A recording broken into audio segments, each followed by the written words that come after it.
What's up? What's up? What's up? What's up? Hey, What's here, up? look, here we go again. You look like you down here and I'm up here. It's okay. It's okay. You just be trying to look tall and shit. You reporting live from a secret location? Yeah, yeah. Yeah. Hey, listen. After they try to goddamn cut me off last night from the Pussy Valley review, I goddamn had to switch up on them. I know. Listen, I tried to get on last night, but I was too busy. I was like, damn, I'm missing it. I'm missing it. But I'll be sure to tune in. Oh, best believe we was talking shit. I know.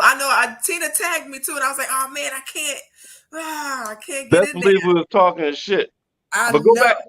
go back and watch it. I think you would enjoy the season 1 recap. I believe it. Did you enjoy watching season 1 of P Valley? It's better than I thought it was because the preview doesn't know justice. In the preview, all it shows is goddamn strippers Women. strippers, pussy, and and gay people. That's all it showed. So it was like, so they only gonna talk about strippers and bisexuals and gay people. That's all they put in the preview. They don't That's talk what it seems nothing. like. They don't talk shit about the storyline of the people outside of the fucking strip club. You know, Right. you got abusive relationships, you got parents, you got fucked up parents, you got people there dealing with the loss of a child. They didn't show none of that in the preview. Well, So they no, and did, it's too much to really show. Just want to shout out to Sam. Hey, Sam, happy Pride. It's been a minute. We're glad you're back, Sam. what up, Sam? Sam be coming in with the goodness in the middle of the pod. So They, yeah, of course, they can't show all of that. They want you to. A lot of people felt like that though, that it was mainly a show about strippers, and it was. I don't feel like watching all of that. I already seen Players Club. I don't want to go back to that. exactly. That's why I didn't watch But this shit. it's actually that's why we were trying to tell you to watch it because there's a lot more to the story than the strippers. The strippers is the last bit of it. There really is a storyline. Yeah, But yeah. I'm glad you Well, enjoyed it. so Glad you enjoyed it. How's your happy hump day? Let's start there. How's your hump day? man, listen, hump day is hump day. I'm about to have me some deep eating cranberry vodka. Damn. I'm over here just drinking water. Yeah, I try to goddamn use the water the filter water thing in here, but Yeah. it's on red, so it ain't bring out no goddamn water. So it left me just a No, goddamn drink. don't drink that water. That water dirty. What'd you do for Memorial Day? Chill. Chill. Yeah, me too. I didn't do anything. I think we went food shopping. Yeah, Rika, I'm so sorry I missed it. I'm so sorry I missed it. I'm so sorry. But I got y'all next Tuesday. I'll definitely be in the comments talking mad stuff. Now you need to go back and watch season 1 recap last night. Don't you I know bring y'all your was ass on? Don't you bring your ass on next Tuesday because we're gonna ask you questions to make sure you watch the shit from last night. You gonna quiz me? Yep, all of us. Me, Rika, Tina, Ty. Yep. Wait. Hey, Rika, you hear that, Rika? We're gonna quiz her ass. And Wait, why am I getting quizzed? hey, Rika, she ain't watch that shit. We kick her out until she watch that shit. She can't even watch a podcast until she watch that shit, Rika. Wow. That's how you do me? Rika, I think Rika would agree. Rika, come on now. Look at me like I'm the captain now. Follow me, I'm the captain now. Oh, shit. No, but okay. I'm gonna make sure I catch up. Just how we made you watch it. I can go ahead and watch 2 hours and 9 minutes of last night's show. So I'll do that for y'all. Oh, Rika said my name Bennett. God damn, Rika. Rika said Supposed to have my back. No smoke. She don't want no smoke. No, I'm gonna watch it. And I'm gonna go in the group chat and talk mad stuff. All right. Well, this is a goddamn Wednesday podcast, so we don't need to be talking about that shit any damn way because this is Wednesday podcast when we talk about trending shit. Hey, look, a change of subject. Hey, Trey. What's going on with you? Hope everything is good with you. I miss Sam and Trey being on here. Anyway, all right. It's been a lot going on in the news. We can't Hold keep up. up with everything. Yeah. Before you start, it's graduation time, y'all. It's graduation time. It is There's graduation. a lot of graduations. People going from 8th grade to 9th grade, going from 5th grade to 6th grade, graduating high school. So shout out to all the graduates, all the parents that watch us. If your kid passed, congratulations. Big up to you and the kid.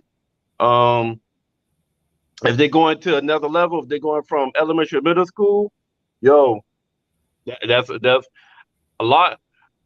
I know there's a lot of moms is feeling some kind of way with the 8th graders going to 9th grade. They don't really care too much about 5th grade going to elementary, going to middle school. But I know there's a lot of moms that got the kids going from middle school to high school. They in their feelings. I don't know if they feel like they're getting old or they feel like their kid is getting old. Or what? You know what I'm saying? Usually the dads will be like, hey, shit, time to shit. You growing up. It used to be the mothers be like, rent. Trey said, graduation, great. Now it's time to pay rent. Right. Exactly. That's the dads and shit. That's the dad. The mom's like, oh, my baby. Dad's like, hey, nigga. Hey, shit. It's a different world. $50 a month or whatever for this. Those moms remember how nasty they were in high school and are worried. That must be why. That must be why. High school are those years where you really start to you're trying to find yourself. You make a lot of your mistakes when you're in high school, and your growing pains are even worse in high school. And then for parents, when you're dealing with a teenager, they talk about how it is dealing with a teenager now. So it's like that weird stage where your child don't really like you no more, and you and your child are arguing. Because a friend of mine has a teenager, and she says ever since high school, her and her daughter do not get along. It was never like that before. Well, my daughter is 12 years old. She just passed the 6th grade. She's moving on to 7th grade. My daughter too. She's on to 7th grade. She's preteen, 12. Everybody just like you just said, everybody, when they turn that teen, you gotta watch out. Yes. But congratulations to my daughter Logan. Dad is proud of you. Good shit. All right, but next year we need all A's. God damn it, we need all A's. I don't see no B's. I don't see all A's. Next year we got all A's. Now, but I tell you what, when that teen come, my daughter know daddy crazy now. I do anything for my daughter, but daughter also know daddy crazy. We out tighten your ass up. Listen, I had to have that talk with Jasmine. She's at that stage where she hates math and all of this, and So I was like, well, you got to get it together. This is the time to do it now, because high school is going to be a lot harder. So hey, congratulations! I heard you passed. You going to 7th grade? Look, she's so excited. Look, you're going to 7th grade now. Yeah, I'm live on YouTube. Tell everybody. Yeah, we're looking right at you. Yeah. See live. That means everybody on YouTube and anybody that has internet that's on this planet can see you right now. Can see you. Well, say thank you. Thank you. You're welcome. Congratulations to you. Say congratulations to you because you're going to 7th grade now. Did you get an email saying I'm going or something? No, but I know that you're going. Yeah, your report card over the past year would tell us that you're going. Unless your mom lets you stay at home past 20 days and you miss 20 days of absence. Can I get Snapchat? We'll talk about that later. No. Uncle Merle said no. You guys are good. He said no, you can't get Snapchat. No to Snapchat. Yes, please. I've been dying to get it, and all my friends want me to get it, and I'm really happy and excited. Oh, see, that's where you're in trouble. All the friends got something, and then it's like, ugh. No, I'm not in trouble. I've asked my mom, and at least I haven't Oh no, mom in trouble. I haven't had her permission yet. No, mom in trouble. I already gave her the social media conversation already. So the deal was that if she got good grades this year, then for the Yeah. summer she can have Snapchat. So Are you? she wants it so bad. She wants it so bad. I'm like, come on now. Is she on TikTok? Yeah. Oh my God, that's all my daughter look at is TikTok. That's all. And if my daughter do anything new, I know it come from TikTok. Like we went to Chick-fil-A and she got a chicken sandwich. She took the chicken out the bun, put it inside the little aluminum wrapper, took 3 Chick-fil-A sauce, opened it up, squeeze it in the wrapper, grab 1 Polynesian, squeeze it in the aluminum wrapper, fold the top, and started shaking it. I was like, where did you get that from? I said, let me guess. TikTok. TikTok. TikTok. Listen, I am that mom. I told my daughter that I am old enough to remember when there was no internet. I am old enough to remember when there was no cell phone. I remember where we had the answering machine in the house, and Right. I remember how excited we were to get a cordless phone. Remember the cordless phone? How hyped we was? Hey, before that, remember you had those 20-foot cords where you could walk all the way from the kitchen to the den, dragging a cord behind you. And how mad your mother used to be because it didn't curl back right. Right. Naughty. I was telling her I grew up where there was no social media at all. So I am that old mom where I'm like, I don't want you on social media. So her friends are on TikTok and she doesn't post anything on TikTok. She just watches. But Becca, can I tell you something? Can I tell you a secret? Go ahead. TikTok is social media. I know. Yo, listen, I fought that fight for the longest. Oh my goodness. So now it's Snapchat. So all her friends are on Snapchat because they like the filters on Snapchat. The filters and stuff. So I told her, she can't follow anybody but people that she knows. And I was showing her the setup and everything. So she'd been asking me for so long to get on Snapchat. So what I do, as much as I think is needed, I talk to my daughter all the time. Like, look, I know you're on social media. Like, you got a lot of strange people that want to harm kids. They're on social media. Yes. You don't talk to strangers. If anybody trying to, I was like, hey, what spots is not to be touched? Yep, that's why it's not to be touched by anybody. You know what I'm saying? Right. If you go in the bathroom, you go by yourself. Not even your mom, not your dad. You old enough, you go in the bathroom. So I talk to her all the time about, listen, everybody try to email you, what you do. Anybody try to contact you that you never heard of, what do you do? So I have those kind of talks with my daughter together. I mean, it's best thing to do is have. That's where I am because I'm nervous for her to be on social media because I know grown ass people in their 40s that don't know how to behave on social media. So she's only 11, and I was telling her about people acting like they're 11 and they're like a 50-year-old white man that's just himself looking at your picture. So I gave her that talk. So I was like, okay, if she gets good grades, then for the summer she can go on Snapchat. So she's like, excited. So gotcha. Anyway. So speaking of graduation, right? Let's talk about high school graduation. A lot of times when we graduate from high school, we feel like we're an adult now. We could do what we want. We can move out our parents, whether we go to college or we go to military or we go to start working. But like you're 18, you legally can kind of do what you want. You can move out your parents' house legally. Somewhat. And you still got to wait to 21 for the big stuff, but yeah. So you're feeling some kind of way. Yeah. So T.I. and Tiny's son, King, graduated from high school, right? Mm-hmm. But then we find a fucking film. He's live in a fucking Waffle House going off on a fucking cook. Talking real greasy. Greasy.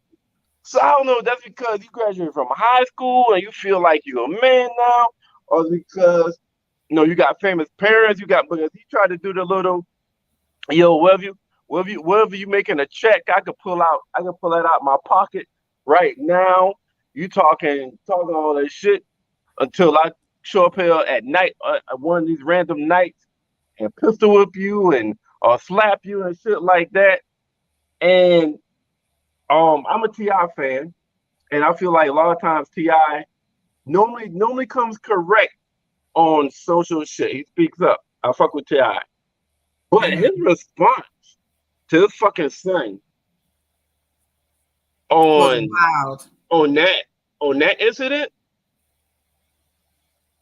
yo, that shit was So I have audio and to give a little bit of context. yeah, So go ahead, because that shit was garbage. His let's response play what was T.I.'s son garbage. said.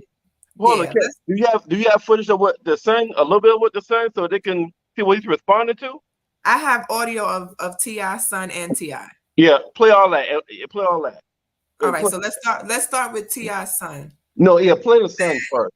Not the whole thing, but enough for everybody to get it. I want to wherever I'm at. I'm on live, Shawty. Stop talking to me. Stop talking to me. This ain't your restaurant. This ain't your restaurant. Everything you make, I can pull out my pocket right now. I ain't tripping on you. I ain't tripping. Get the hell out my face. I'm not talking to you. I'm not talking to you. Who the hell is he? What's your name? My name King. You know it and your mama know it. Tell your mama Happy Mother's Day. Tell your mama Happy Mother's Day. Happy Mother's Day. Fine. What? On game what? On game what? Come here. I'll tell you what. So he's live. He's live talking to the people crazy like this. Now, of course, if you look at how T.I.'s son looked, to me, he looked like a druggie. I'm just gonna say it. He looks like a damn drug addict.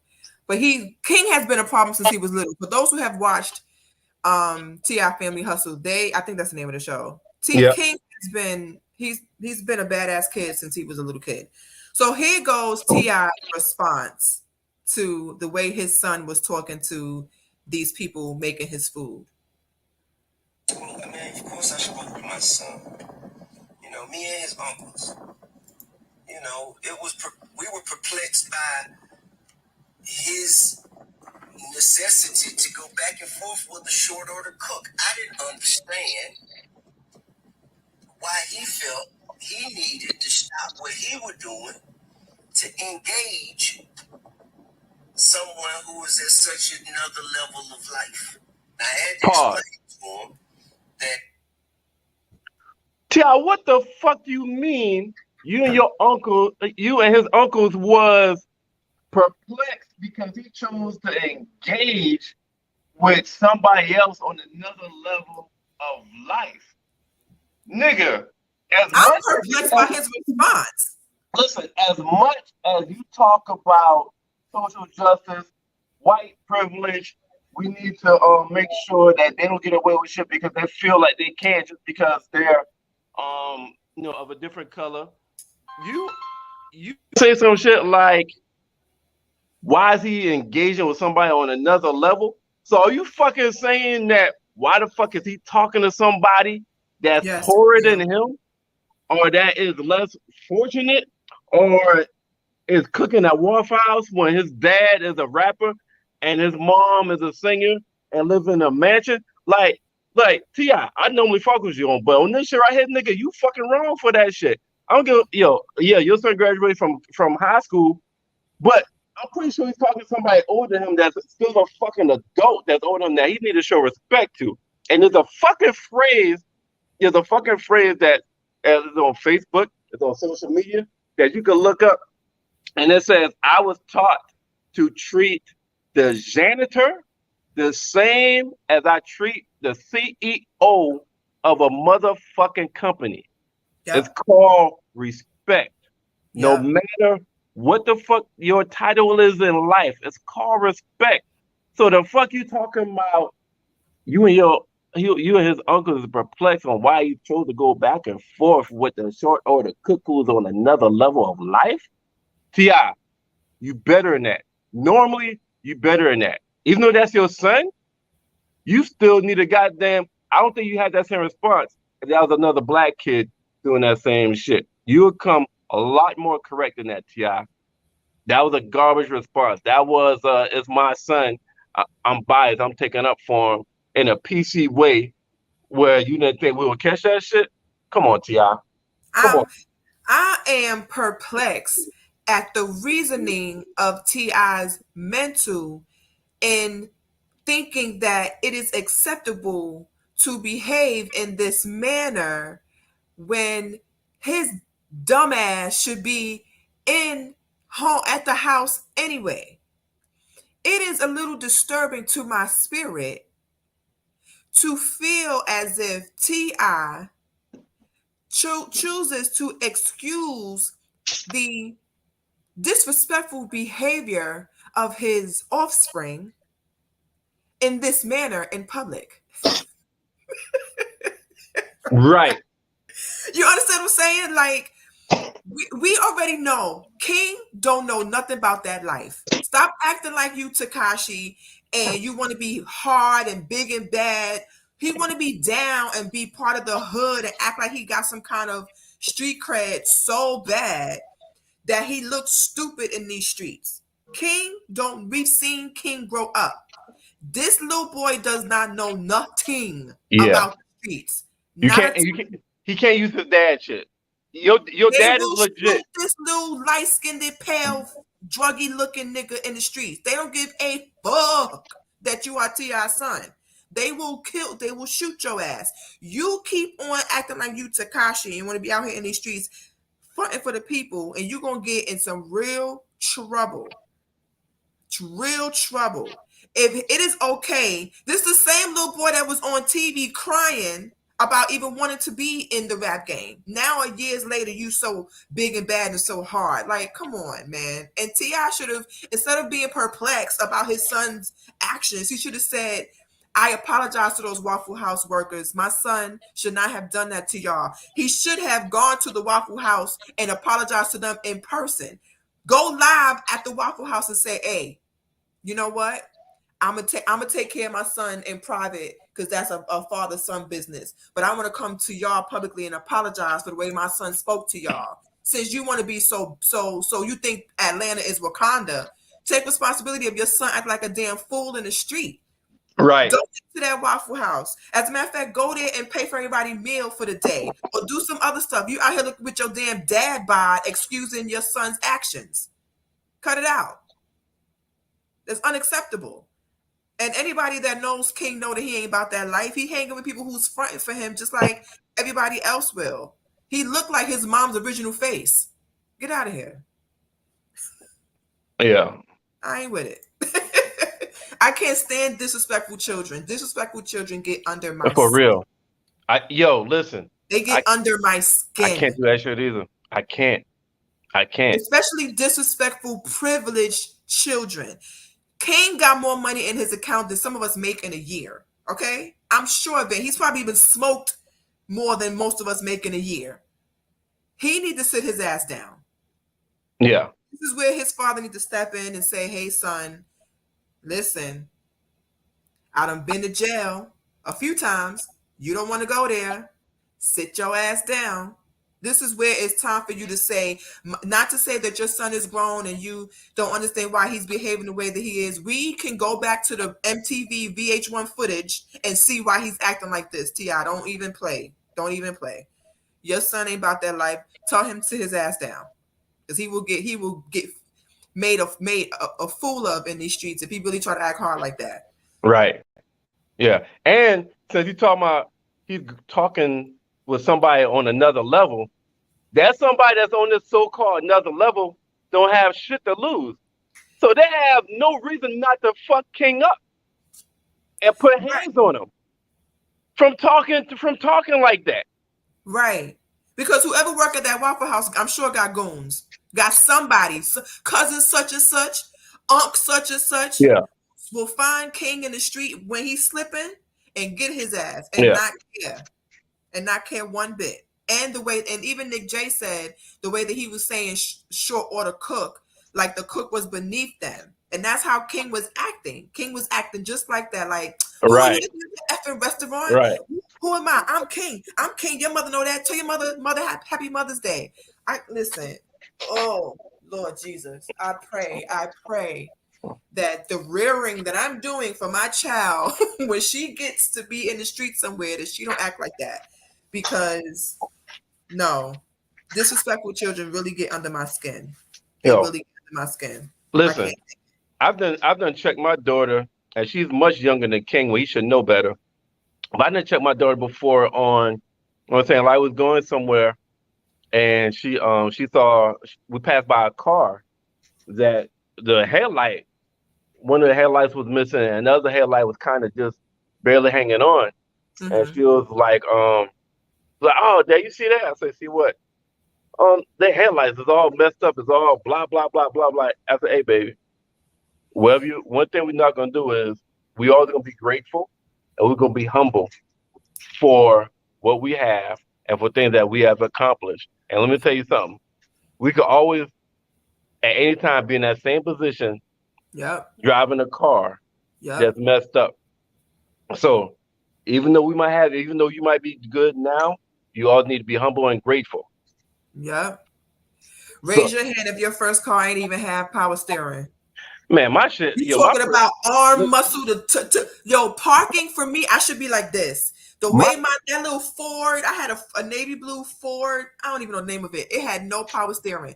I had to pray to Jesus and the disciples to turn that car and park. And that was in New York during New York winter. So that car trying to ooh, get over a snowflake took arm muscle. You talk about turning the wheel. Listen, yo, listen. Ain't no way. Ain't no way. yo, At some my point, people need to learn to just turn my some gas things. ometer, my gas ometer didn't work. I had to guess when the So you I was had to living, you guess was driving by faith I had to and not guess by when I put sight. the gas. Right, right, You was driving by faith and not right. by sight. Hey, and listen, and where I worked at was 20 miles outside of Georgetown and Pawleys Island. Oh. Yeah. So I know the way that you took to Pawleys Island. There was, if you were stuck, you were stuck. The For only real. good thing I had a brown rusty El Camino. So the only good How thing you about in that El shit, Camino? I'm the, I was basically the only nigga in town that had that car. So I ran out of gas one time on my way to Pawleys Island to work, and somebody, God bless the dead, Ham, all of a sudden popped up. Rika said she had to be Hey, pushed off the highway. Rika, you remember Ham? Used to play football from high school. He died in a swimming pool. Senior year in high school. God bless the dead. Ran out of gas on side of 17 between Georgetown and Pawleys Island, Mm. and somebody all of a sudden pulled up behind me, and it was Ham. We played football together. We ran track together. You know what that nigga said? He was on the other side of the highway. He was going back to Georgetown. I was going toward Myrtle Beach because Pawleys Island is going toward Myrtle Beach. Yes. You know what that nigga said? He said, man, I saw your car from the other side of the interstate. And I said, that gotta be Merv. Because ain't nobody else in Georgetown got that goddamn car. He had to come help you. It was in a pickle. He said, that gotta be Merv broke down over there. Because nobody else in Georgetown got a fucking car like you. Yeah, you see that? Sam gas meter was busted. Ran out of gas on post by the military police academy in the dark. Never let my tank get below a quarter again. Listen, we talking about privilege, like although we have this thing, right, that struggle builds character. Right, we always say that, like some of the struggles that we went through as children, and that we went through because our parents wasn't able to give us certain things, is supposed to build character, right? So some of these celebrity children don't have that type of understanding, right? Just a quick side note: Candy's daughter Riley went to college, and Candy got her an apartment in New York over there by NYU. The apartment has a regular refrigerator. It does not have the refrigerator that has the ice in the door, right? It has the refrigerator that has the ice in the actual freezer. Riley is going to college. So she's about 19, 20. Do you know that this grown ass woman asks Candy, where's the ice? This is on Real Housewives of Atlanta. Candy said, in the freezer. She opened the freezer and said, look, it's ice there. She was like, it's not in the door? Huh? Let me tell you something. To be so privileged that you are disgusted down to the depths of your soul that you have to get ice from a freezer is the life, okay? Listen, This girl's face was so distraught. Like, the ice is in the freezer? Oh, that is ghetto. Becca, let me tell you something. I So- wish, okay? I'm listen. When I was coming up, when I was growing up, my dad owned the Exxon gas station, like going towards Myrtle Beach. A lot of people stopped by there on the way to the beach by the bridge. He left there. He owned the Amoco gas station across from McDonald's. My mom owned a laundromat in Maryville. All right. Is that gas station still in the family? Because y'all be, is it still in the family? No. It's no more full service gas stations in Georgetown. He had a full service gas station. Because So if you you got still had a gas station right now, you'd be rich. Nah, yeah. He got bought out by these new gas stations. He's retired now. My dad 84 years old. So and my mom owned a laundromat, right? So real shit, between my mom and dad, them niggas had money. If they wanted to, they could have really spoiled the fuck out me. But when I tell you, when it came time for clothes shopping, my fucking dad took me to Walmart and a place called Ally and a place called Tomlinson on downtown Front Street. When I tell you I asked my mom for money, she said, go ask your fucking dad. And when I tell you, my dad take me to the flea market and pawn shop. All my electronics came from the fucking pawn shop. My VCR, my CD player, all this shit came from pawn shop. And all the little small shit came from the flea market. I have my first good pair of Nikes is after I got a fucking job dragging logs, cutting grass, and working at 90-degree heat. And also, my first car was a fucking El Camino, rusted. The gas odometer didn't work. The fucking radio, if I turn that bitch to half, it's gonna start. The fucking radio didn't work. And every time I cut my fucking car on, I had a high school track coach, Coach Freddie Young. The Georgetown people watching know who the fuck Freddie Young is. After track practice, I cut my car on, and a whole bunch of fucking black smoke came through the fucking pipe in the back. And my track coach said, carbon monoxide poison, baby. What up, nigga? Hey. Yes, So, refurbished. Hey. Hand-me-downs. Yes, Trey. Right. Yes. Right. So yes. when These kids know nothing about it. I got taught the value of money. I got taught the value of working, earning your shit, humility, and all that. And I had parents, if they wanted to, could have fucking spoiled me. They ain't give me a goddamn thing. Right. Yes, absolutely. So these kids of these celebrities, they really there's certain skills, I'll just say skills, that they have not learned because of their privilege. And listen, that's not their fault. Their parents got money, it's fine. Right. But this Becca, is the result of that. Becca, one more thing. If my dad saw that fucking Waffle House version of me at 18 years old, that nigga would have snatched my ass up by my motherfucking ear. Okay, so I'm sure that you know Harold, my dad, right? Who was raised by Bernadine and I know your family. Yeah, I know your family. So do you know what? Why you think me and Stack's best friends? Both of us had parents. They ain't played none of that shit. Both of us had family. They ain't played none of that shit. Listen, When I tell you that every Christmas we went down to Georgetown, and when I tell you, you don't understand how fast my heart will beat when we pulled up to Dart House. When we pulled up to Dart House, I said, okay, Becky. Because once I stepped foot in Dart House, I just felt I was in trouble for something. Right. I didn't even do all we did was pull up to the front of the house. And I already felt like I was in trouble for something. I didn't even say hello yet. So I don't know what he is to you, but Stack's granddad, Julius, what was he to you? Uncle or well, it would be like maybe third, fourth, fifth cousin. Okay, so Stack. But so I still say my uncle. Okay, so Stack's granddad, Julius. Yeah. He used to work at my he used to help my mom out at the laundromat. Hey, he used to check them goddamn customers. And he used to check goddamn Stack's ass. So you got like Stack's family know my mom. Everybody tell my mom crazy as fuck.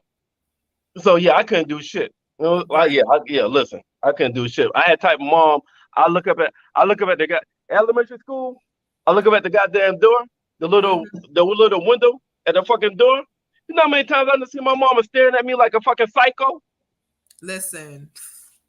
So long story short, the way that King is behaving at Waffle House is a sure sign that there has been some skills and some lessons that he has not learned yet. And his privilege is the only reason why he gets to think he can do that. So T.I., we perplexed too. We perplexed as to why you have not taught your child how to behave in public. We perplexed on that too. Fuck y'all too. But speaking of privilege, unfortunately, there is another type of privilege. But this time, the privilege doesn't work for you. Buffalo supermarket shooter indicted on domestic terrorism charge and 10 counts of first-degree murder. A grand jury charged a white 18-year-old man accused of fatally shooting 10 Black people at a Buffalo supermarket with domestic terrorism motivated by hate and 10 counts of first-degree murder. Small step, but finally, that this little terrorist did not get off with his privilege. His privilege did not work here. Now, although he is still alive, because had that been anybody else, they would have shot his ass dead at the supermarket. Was that we know of. We know of that. But the fact that he's still alive is a privilege. But you got 10 counts of murder, my guy. As you should. As you should. You going to jail. You going to jail now. Good. I'm glad that they came up with that verdict and it did not take long. We didn't have to deliberate long enough. We didn't have to have a long ass trial of his motives and his mental health and what was he thinking. He pleaded guilty? He pleaded guilty? How the fuck is already? I have no idea, but the nigga got 10 counts of first degree. He's being charged with 10 counts. He's being charged. Okay, yeah. He's being charged with 10 counts. So like I know in America, everybody has a right to trial. Well, what's fucking obvious? I don't understand why the fuck we just can't send him as a fucking prison. That motherfucker walk in a Buffalo superstore and killed Black people just because they was Black. That was his fucking mission. He got the AK-47 and said, "This is nigga reparations." This is all he got it written on his fucking gun, and in the fucking video, he almost shot a white guy, and that nigga said, "Oh, my bad, I'm sorry." Jumped over the white guy to go find more niggas to kill. What the fuck are we debating? What we going to trial for? Why the fuck why if I got worried about money come up my taxes to pay for his motherfucking trial? Because somebody got to pay for the trial. Those trials ain't fucking free. So what the fuck are we really on trial for? It should only be a trial for how his punishment is going to be. Why are we doing whether he's innocent or guilty or any kind of shit like that? It's a video. You know what? Breaking news, you guys. Oh shit! What happened? Multiple people have been killed in a shooting on the campus of St. Francis Hospital in Tulsa, Oklahoma, according to officials. The gunman is dead. This is as of 40 minutes ago. The This is a time we started this podcast is when this shit happened and broke. Because we started it's 8:42. We started podcast 8 o'clock. 3 people were killed on Wednesday, today, after a gunman opened fire at a medical office building in Tulsa, Oklahoma. According to authorities, the shooter has been killed, although it is not clear whether the shooting was self-inflicted. What the Damn, hell? Trey said they live streamed it. Man, listen. What is going on? What is going on? Becca, did you know there was a mass shooting in Charleston 2 days ago? And why the fuck are you going inside a medical facility? Like, you know, a lot of times you could be like, yo, as long as you stay away from the streets, you stay away from where there's liquor and 2 a.m. It's like, you know, when we was growing up, there's certain places and certain times you stay away from and you kind of worry free. But now you're in the past 5 to 10 years, yo. We got elementary school getting shot up. We got church getting shot up. We got high school getting shot up. We got supermarkets getting shot up. Now medical facilities are getting shot up. And it's random shootings. All right, I have audio. Hold on one second. Live camera set up for us now. Let's see what we can see on that. This is a large police presence. You see Tulsa Fire Department medics on scene as well. You've got some stretchers in the back. Obviously, this is a staging area at the Natalie building as the officers develop their response to the situation. And as Amanda was telling us earlier, this is still active. There are so many officers who are still arriving on scene here. And as you said, we are seeing Tulsa firefighters. It looks like we are seeing several dozens of Tulsa police officers as well, just right outside of the Natalie building. Of course, there are probably dozens more inside as they do that search for any more victims of this shooting.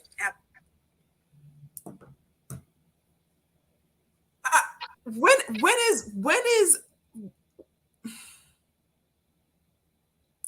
is Elon Musk's new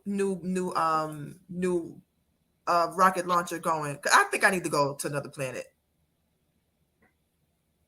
Stack says today is the 101st anniversary of the Tulsa Race Massacre. So for the anniversary, they go and shoot up a medical center. Wow. And this is why. So does that mean was the shooter white? Anybody know? The shooter was black. The story is still developing. So, I'll try and look right now. We shall see. But my goodness. Listen, if you can't feel safe, if you can't feel safe at a medical facility, a hospital, a church, elementary school, middle school, high school, at a grocery store, like I think the only place I haven't heard about a mass shooting is a library. That's the only place I have not heard about a mass shooting to my memory is a library. So like those are supposed to be safe places, yo. 2017. On August 28, 2017, a mass shooting occurred at the Clovis Carver Library in New Mexico. The gunman fatally shot 2 people and injured 4 others. He was identified as Nathaniel, a 16-year-old student at a nearby Clovis High School. Okay. So you just gonna bust my bubble, huh? Because Hey, I was sure that it happened at some point, and it happened in 2017. shit's crazy. Like, 2012 as well. so again, it gotta be they gotta come up with some kind of way to make it harder to get guns. I'm sick of this. They gotta make it some kind of way they gotta make it some kind of way Don't you with, know? Let me with just hard to tell get you, guns. this is how stupid the people that are in charge are. Those are the ones that were stressing so hard to get the COVID vaccine, don't even have the COVID vaccine. They didn't get the shot. The NRA had a function, and they did not allow guns in their function. They had a meeting. And they did not allow guns in their meeting. Yeah, I heard they didn't allow it because Trump was there. So what? Aren't you supposed to be proud to have your gun? That's what they said. You scared somebody gonna shoot Trump? I heard that was the y'all reason. like that motherfucker? Because Trump was there, and that's why. But it's like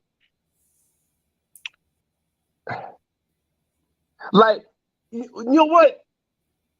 Is there really a solution? Because right now is a catch-22, right? Because this might change the whole fucking podcast of what we plan to talk about. But listen, there need to be some added circumstances or restrictions on to be able to get a gun. Age need to be, the age limit need to be raised. But here's the other thing: if they make it harder for citizens to get a gun, the argument is criminals is still going to have guns illegally. That's a valid argument. That is very true. That's a valid argument. People are going to still have abortions illegally. It doesn't stop crime. But an 18-year-old, a 16-year-old, a 15-year-old should not have an AR-15. They should not have a military grade type of weapon. We're not talking about baby 380s or 9mm. We're not talking about the cute shit that drug dealers have on the side or they have underneath the car. We are talking about military grade weaponry. I should not be able to go and just buy one like I go and buy water or a pack of chicken or some steak. And that's what's happening. It's not just regular guns. It's not just the shit that drug dealers have or hoodlums have in the streets. We are talking about weapons that you should not be able to get unless you are serving the country, unless you have clearance to get it. Hey, Beck, have they said the age of the shooter by any chance? No. But I would love to know the age. Because for some reason it seemed like these mass shooters, these shooters, it seem they're getting younger and younger. We don't have 40-year-old mass shooters. We don't have 35-year-old mass shooters. We don't have 30-year-olds mass shooters. It's like 25 between 16 and 25 are the fucking shooters. Like random violence is between 16 and 25. Listen, we have an issue with guns anyway. We have an issue with guns. We talk about the scratched off numbers on and things like that. We have those already. Controlling the gun laws is not going to stop gun violence. We already know that. We are not there. It's not going to any law against a thing is not going to actually stop that thing. It's not going to stop, but we want to reduce. Like in New York, when New York gun laws got so fucking strict that they drastically reduced the gun violence. Like gun crimes got reduced drastically in New York, because just getting caught with a gun in New York is an automatic 2 years. It's not even a fucking trial. You can't listen. You get caught in New York with a gun, it's an automatic 2 years minimum. Yeah. So it could be more. But when they instill that crime by guns, decreased drastically in New York. These are the countries that had one shooting and they changed the gun laws so drastically that they haven't had a shooting since. This we're talking about many years ago. So it's possible, but it's not only the officials, it's the citizens too. The citizens have to understand that what those laws mean. They have to make a conscious effort to not break them. That's just it. Well, I just happened to see that, and here we are live breaking news. So that's But that. and then the other thing, right, Beck? So I got two friends that owns a lot of guns, and I mean they don't go around showing it or whatnot. But it's kind of like they got it where if somebody come in their house, it's for protection. So it's like it's really a catch-22. But we got to come up with some kind of way, maybe raise the age limit to 21. Because right now you could be 18 and grab a gun and buy a gun illegally. I don't see what the problem is. Like, you gotta be 21 to buy liquor. Why we can't raise the gun age to 21? And add some, you have continuing education. You gotta get a certification. Why we can't get a certification for a gun? So yes, certifications work. We do know there's a way to get a handle on it, no pun intended, but it's not going to stop the violence altogether because You're right. But we gotta find. There has to be a way to stop this. This is happening for the past 2 weeks. It's been happening every couple days. Every couple days, there's been something. So me, sometimes I play the mediator. Yeah. You know what I'm saying? Sometimes I play the devil's advocate. So somebody told me that they made a point. Their point was, or their thing was, let's try.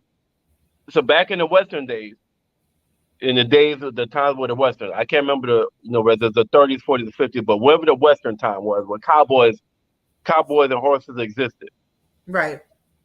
They said the crime was still crime, but the crime was less because everybody had a gun. Everybody carried a gun. So nobody had the advantage over the other one. At any time you could get shot because everybody got a gun. Yeah. And their thing was, maybe they should have it where everybody got a gun and crime may decrease because you're not gonna walk in a supermarket knowing that majority of people not gonna have a gun. You're gonna have the advantage. And if everybody got a gun, you're not gonna walk in a supermarket or walk in a church and be like, yo, shit, all these people got guns, so you're gonna be less hesitant to approach somebody because they change the laws. That's what I was saying before. Like, if you've gone to gun shows, everybody in there be chilling. Everybody in there got a gun. If you go to gun functions, everybody at that function has a gun and they are chilling. They ain't beefing with each other. They're not going back and forth. They're not flexing their guns. It's usually on their side or whatever. You can go and they have tables of guns. You can just go ahead and buy one. I'm sure I can Google it and find out. But you don't really hear about a lot of shooting or violence at gun shows. I'm sure there is one. If I Google it, I'm sure there is one. But most of the time, if you walk into a situation and you and everybody else there are on the same level, you're not gonna walk in there puffed up like, oh, I got a gun, I'm about to shoot everybody up in here because they can shoot me too. So you're gonna chill a little bit because you don't have the upper hand anymore. You're not the only one there that can bust your gun, and somebody in there is gonna be able to bust it better than you, and they may just shoot your ass. Right. Yes, Vika, I know. I know. Most of them is the baby, but that's a whole other pod. Most of those shootings are the baby. And his friends. He's in a damn shootout every day. So yeah. Yeah, that's crazy. came generations of families teaching I gun safety. think they were referring to what I just said Yeah, about everybody having a gun. I don't know what else can be done, but all right, let's change the subject because now it's starting to get aggravating. Yeah. That Let's these go back to we're gonna try and laugh. yeah. So Let's jump on these topics. we're gonna try to talking about justice, right? We want justice. Let's go here. Jury finds Amber Heard guilty of defamation, awards Johnny Depp $15 million in damages. Finally, justice Damn. for Johnny. A nigga won? Justice for Johnny. And the thing about it is, what's so crazy, which I mentioned before, is that this case wasn't even about violence. It was just defamation. So he wasn't even trying to get her for all the things she actually did to him, which came up in the defamation case. But this was just straight defamation, and he won. He won $15 million. Yo, he deserved that shit. Finally, a man gets justice from a female abuser because usually men don't. So, the goot. The good. The good. It's my Georgetown voice. The goot. The good. The good. The goods. Okay. Goat. No, good. Like good, Oh, okay. but the good. Gotcha. That's town. Hashtag That's town. That's town talk. Yeah, town talk. Finally, what you think, Merv? How you feeling about this justice for Johnny? I hope that shit spreads down in a fucking family court.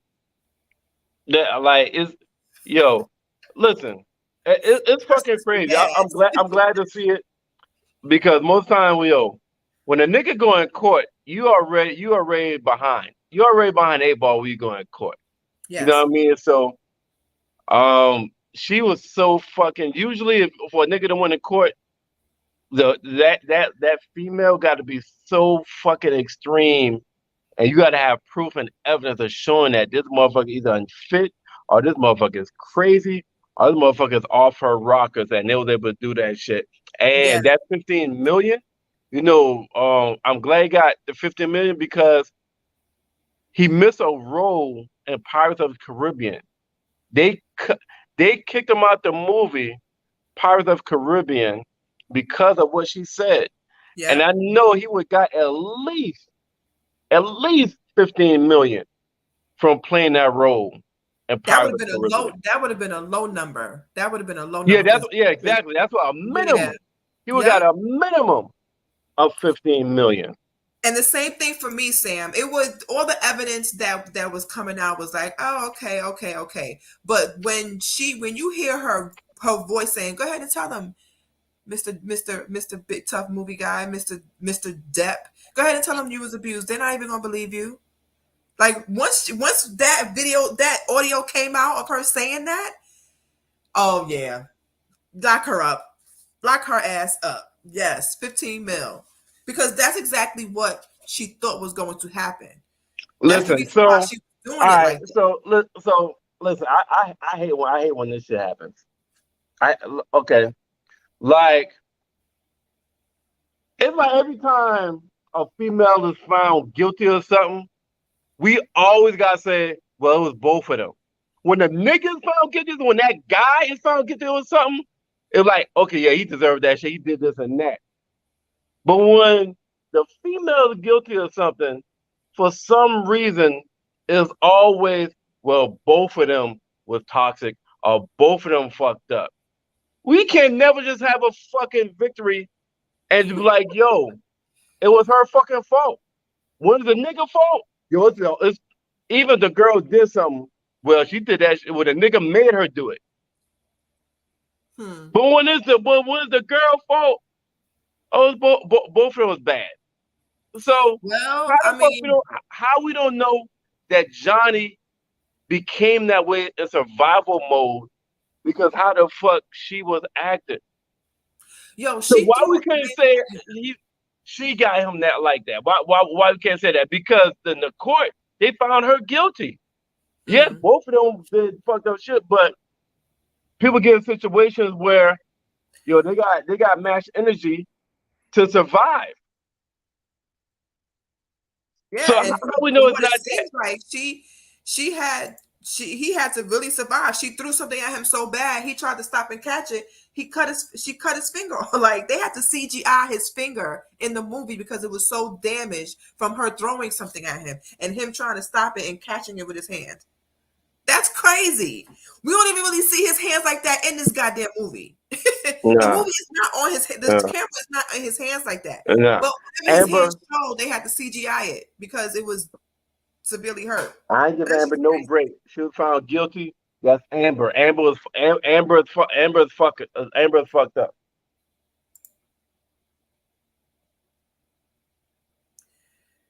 Definitely. She definitely looked like she was cuckoo. Okay.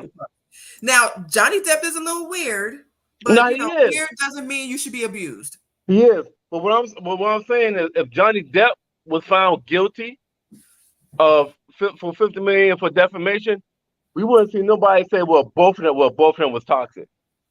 It'd be like, yeah, that nigga was blah, blah, blah, blah. He would take all of the rap. But these celebrity couples, we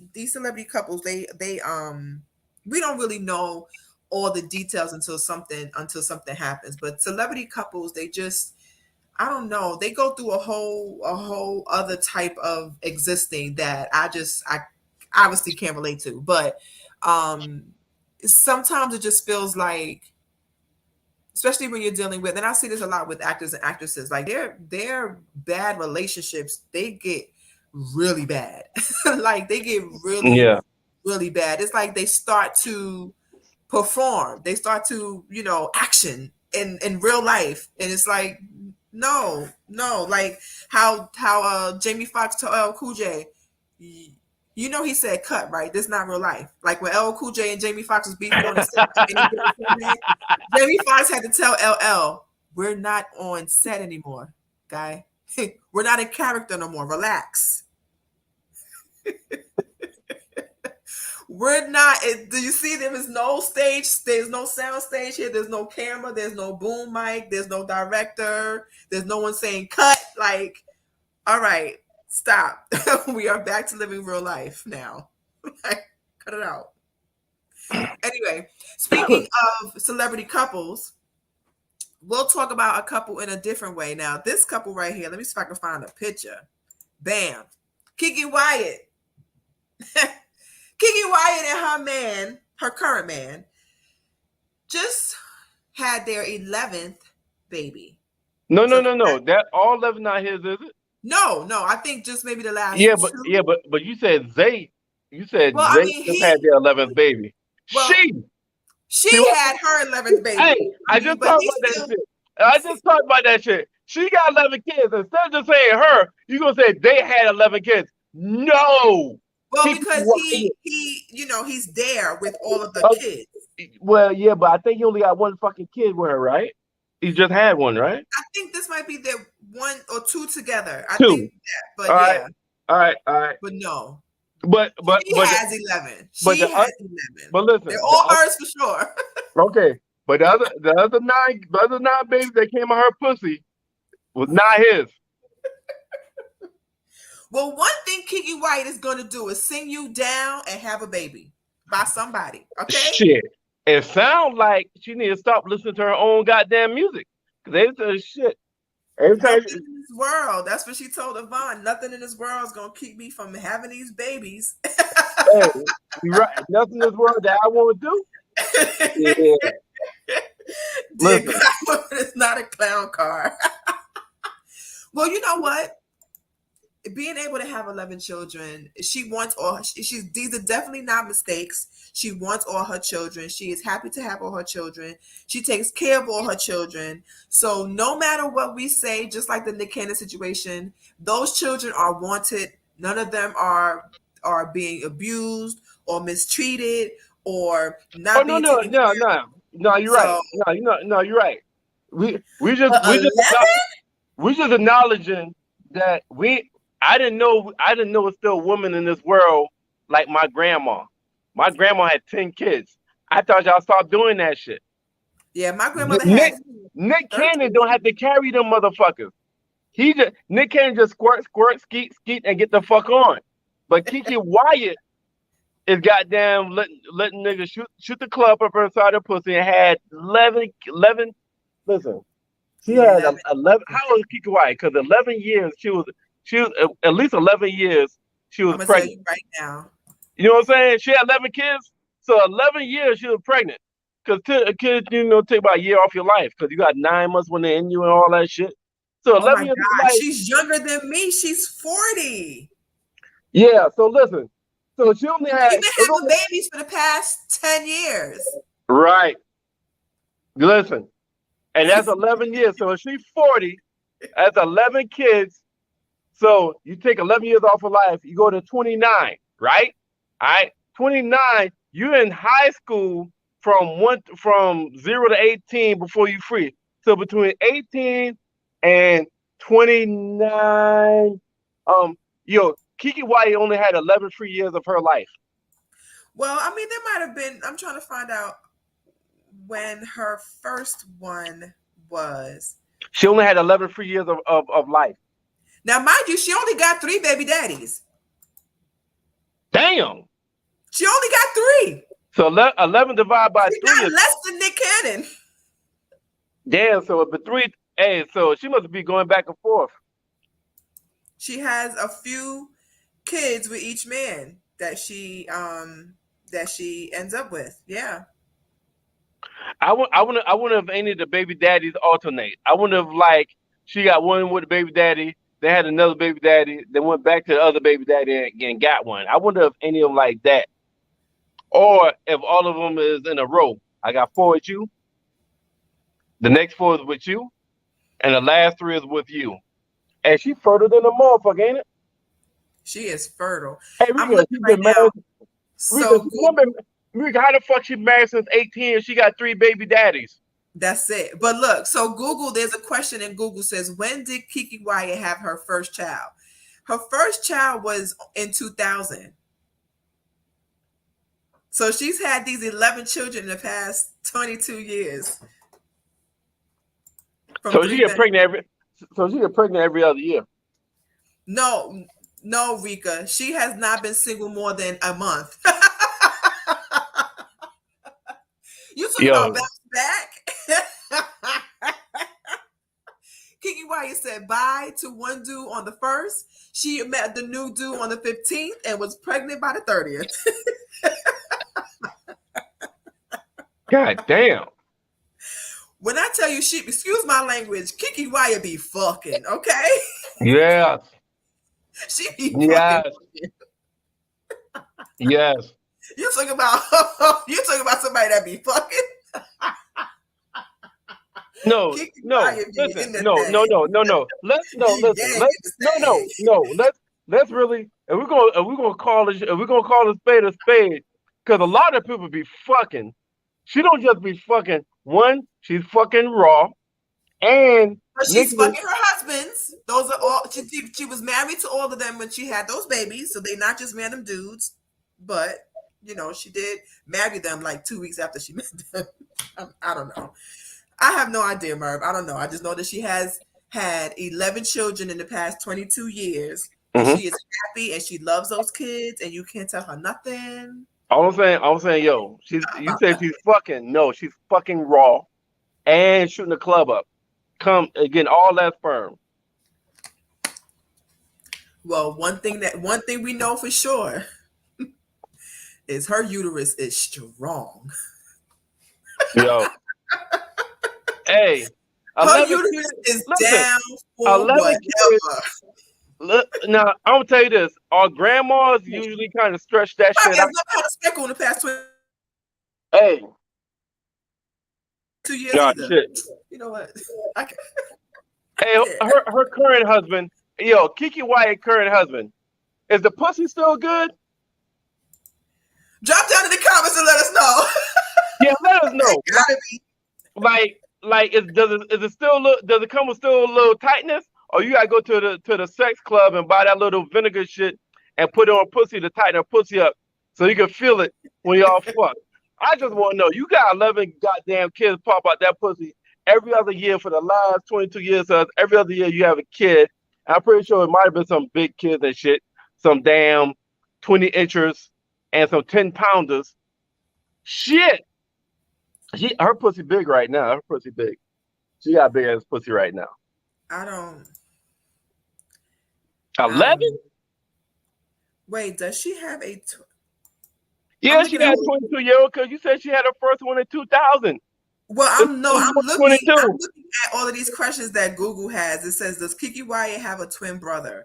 Who is Kiki Wyatt's father? When did Kiki Wyatt get married? Who is Kiki Wyatt's mother? How many baby daddies is Kiki Wyatt? Wait, this question says, is Kiki Wyatt rich? Kiki Wyatt net worth and salary. As an R&B singer, she has a net worth of $4 million. As of 2022, she has a net worth of $4 million. Yes, it is called a vaginal rejuvenation, and that's what Jada Pinkett said that she had. A vaginal rejuvenation. What the fuck y'all mean it's cosmetic surgery down there now? Yes. The dogs always add on the extras. The fuck y'all talking about? Okay, so I'm gonna try and say this the best way that I can. So the vagina is a muscle, and of course it can expand when the baby comes out, and it can contract when the baby goes back in. Because it is a muscle, all of that contracting and going back and forth, opening, closing, can weaken the muscle. So what they have, there is a surgery, cosmetic surgery, where they can go in and tighten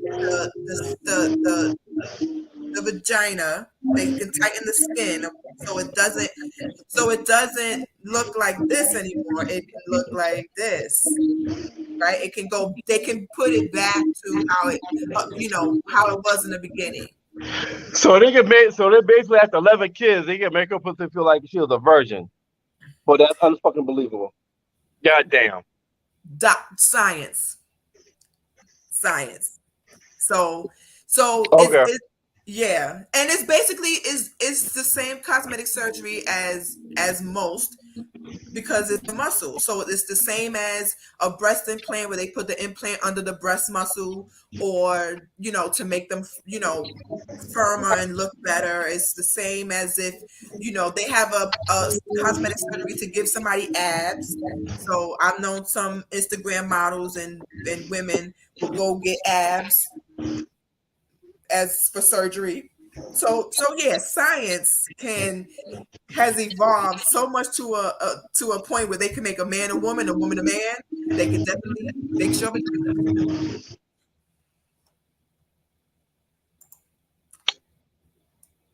Oh damn, Kiki mom got a bunch of kids too. Lord, hey, if that's the case, their Thanksgiving is off the fucking chain. Their Thanksgiving and Christmas is off the chain, yo. Listen, you see how big a baby's head can be? Yes, Rika, I know.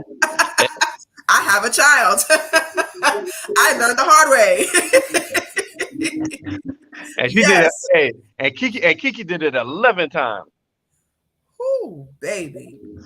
Oh, baby. Now that's yikes. Anyway, moving right along.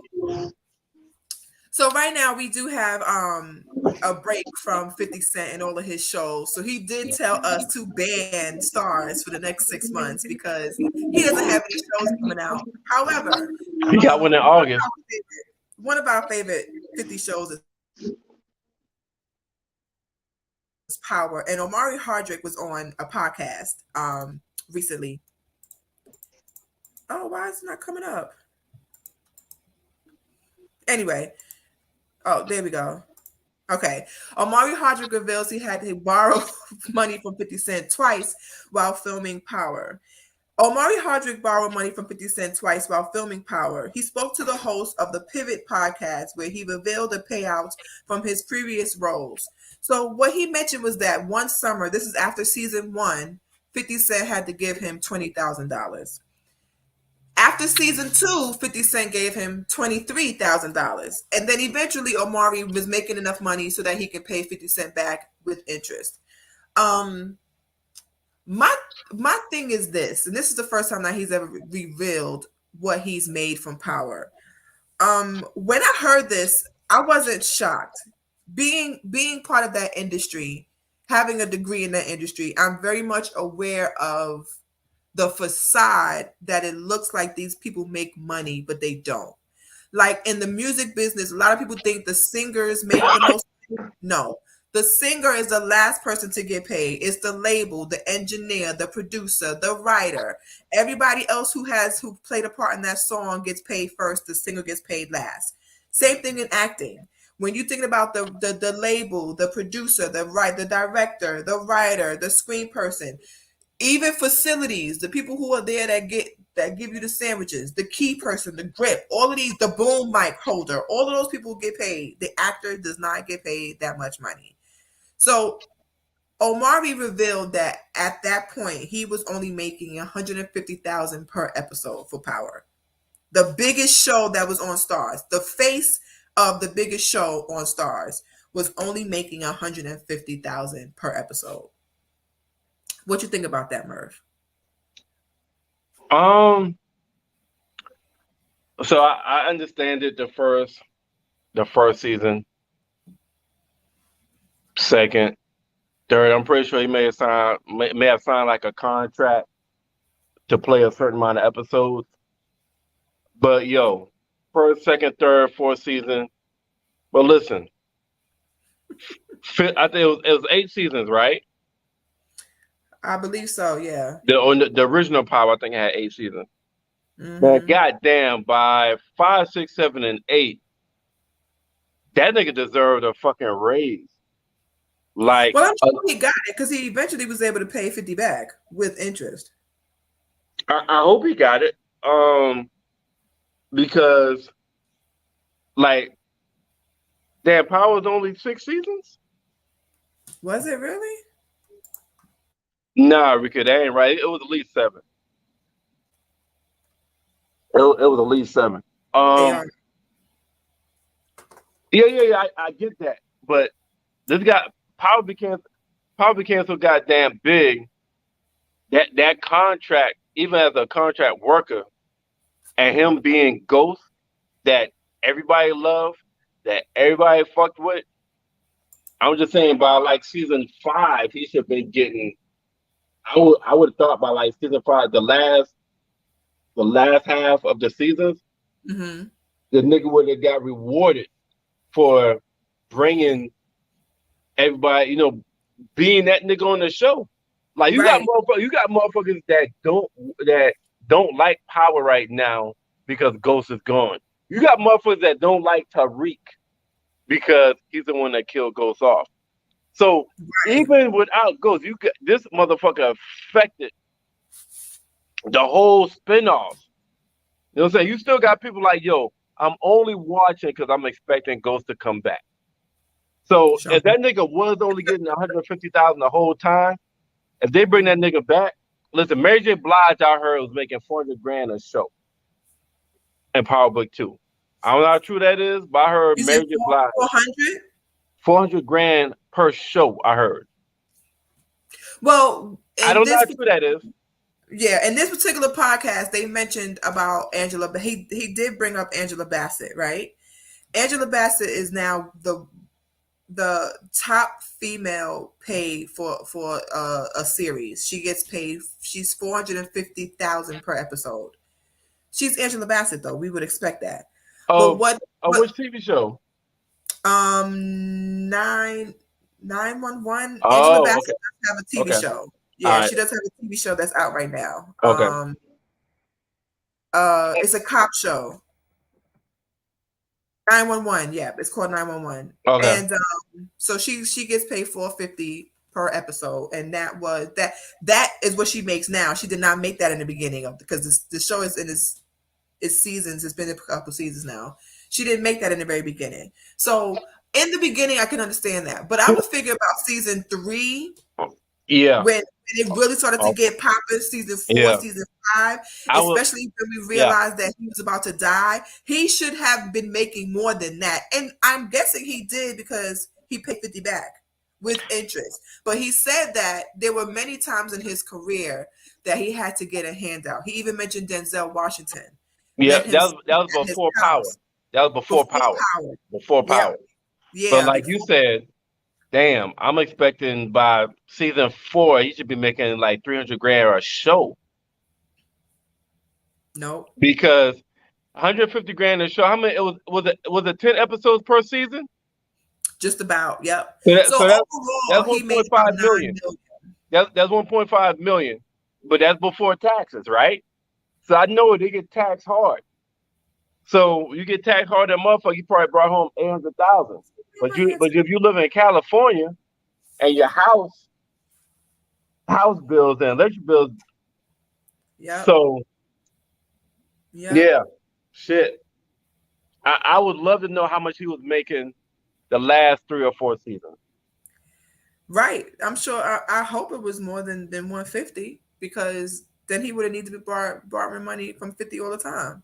And 50 Cent was like, nah, man, you are the face of Power. You can't be broke. So he was giving him money, and they were laughing because one thing you don't want to do is owe 50 Cent.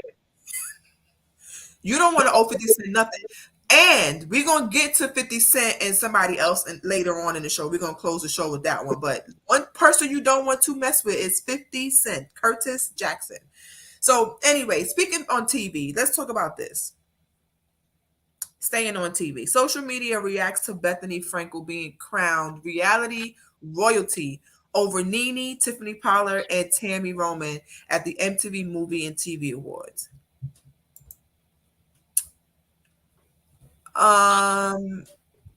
What y'all expect is the MTV Awards? Let me put this picture up. The woman on the left is Bethany Frankel. The woman on the right is NeNe Leakes.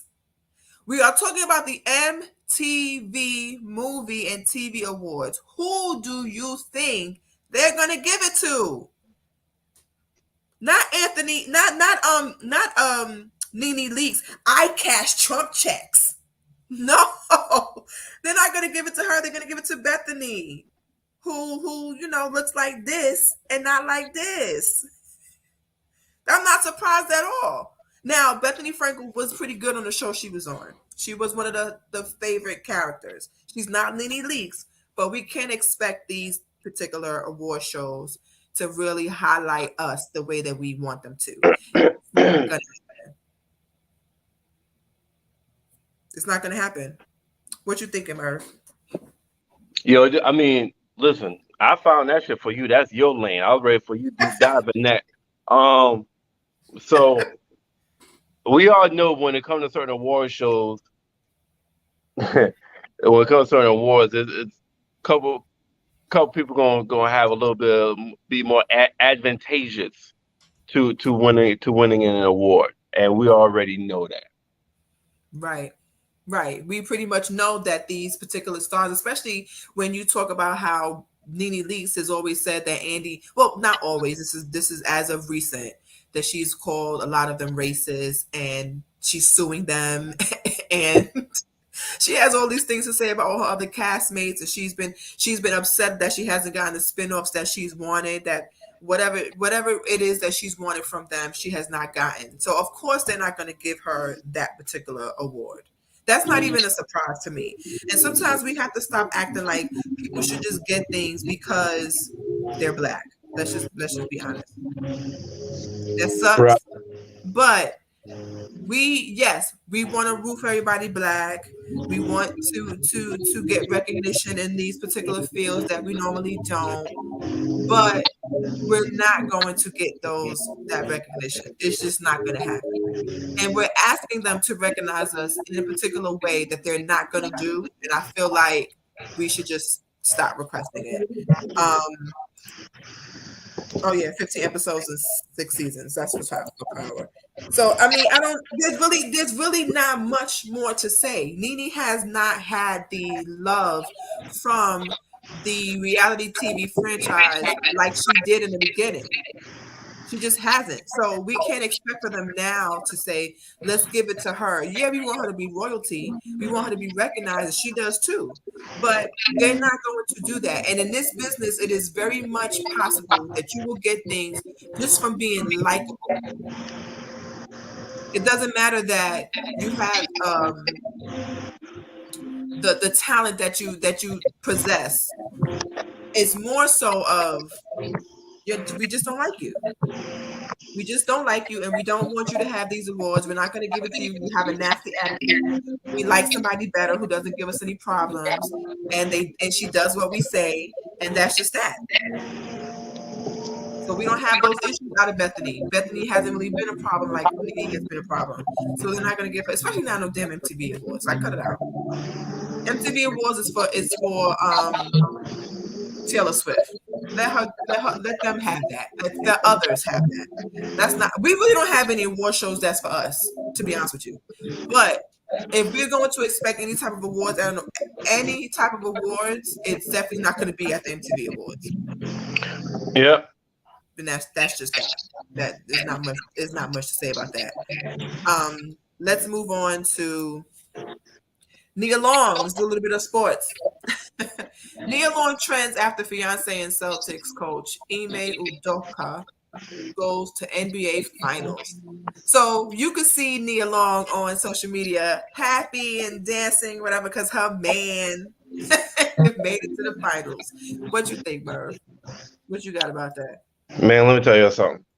I posted this shit. For me and Beth to talk about. I ain't posting shit for nothing sports related. It may sound sports related, but ain't a motherfucking thing sports related. Listen, anybody that knows me from back at Georgetown when I was goddamn 8, 12, 14, 16, 18 years old knows Nia Long is my fucking celebrity crush. All right? You know what I'm saying? I first noticed her and Friday. I fell in love with her and Love Jones. You know what I mean? Yes. This nigga got. Hey, I know he's the head coach of Boston Celtics. I know he's a rookie coach, first time ever coaching, first time as a head coach of NBA, and he made it to the motherfucking NBA Finals. And he's playing for the motherfucking NBA championship to be the best NBA team in the fucking world. But guess what? To me, that shit don't matter to me. That's not his biggest accomplishment. That's not what makes him lucky. That nigga get to go home to Nia Long every motherfucking night. You sound like a hater. Fuck that championship ring. Listen, I get to get in the bed with Nia Long every motherfucking night. Fuck a ring. Fuck a win-loss. Fuck a Golden State. Fuck a Celtic. It's all about goddamn Nia. Love Jones. Nia. The best man. Nia. Friday. Nia. It's all about Nia. That's why I post that shit. I didn't know that motherfucker had Nia. I feel some kind of goddamn way. They've been together. They've been engaged since 2015. They've been together for a minute. So yeah, they've been together for a while. They've been engaged since 2015? Yeah, they've been together for a minute. Hey, yo, Merv, there's still a chance. Did he just talk to himself in third person?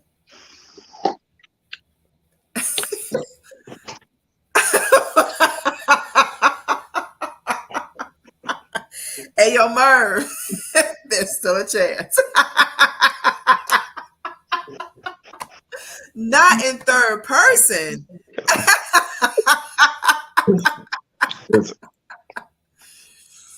Hey, you just understand. Nia make a nigga talk in third person. You hear me? Nia Long. Yeah, I feel you. God damn.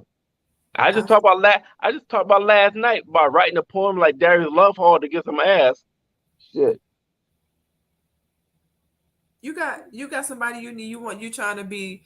Watch your fucking show from last night and you understand what I just said. I ain't telling you a motherfucking thing else. Rika, tell her watch the show from last night and she'll understand what the fuck I'm talking about. Rika, tell her watch the show from last night and she'll understand that fucking statement, Rika. Tell her, Rika. Rika! Tell me, Rika, please.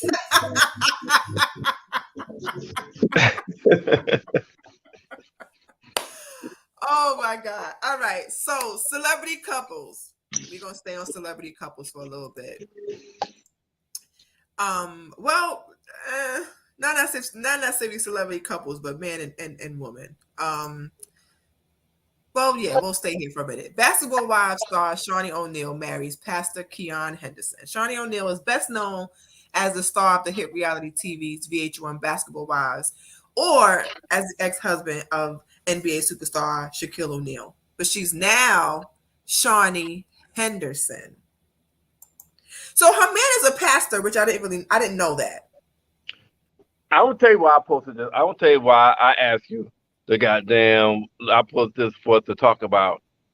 Yo, what the fuck is up with our movie celebrities or TV show celebrities that after they have a couple of stints and shit don't go right, you know what I'm saying, or go wrong, they won't find a fucking pastor and then they want to post this shit. They won't find a celebrity pastor and post this shit.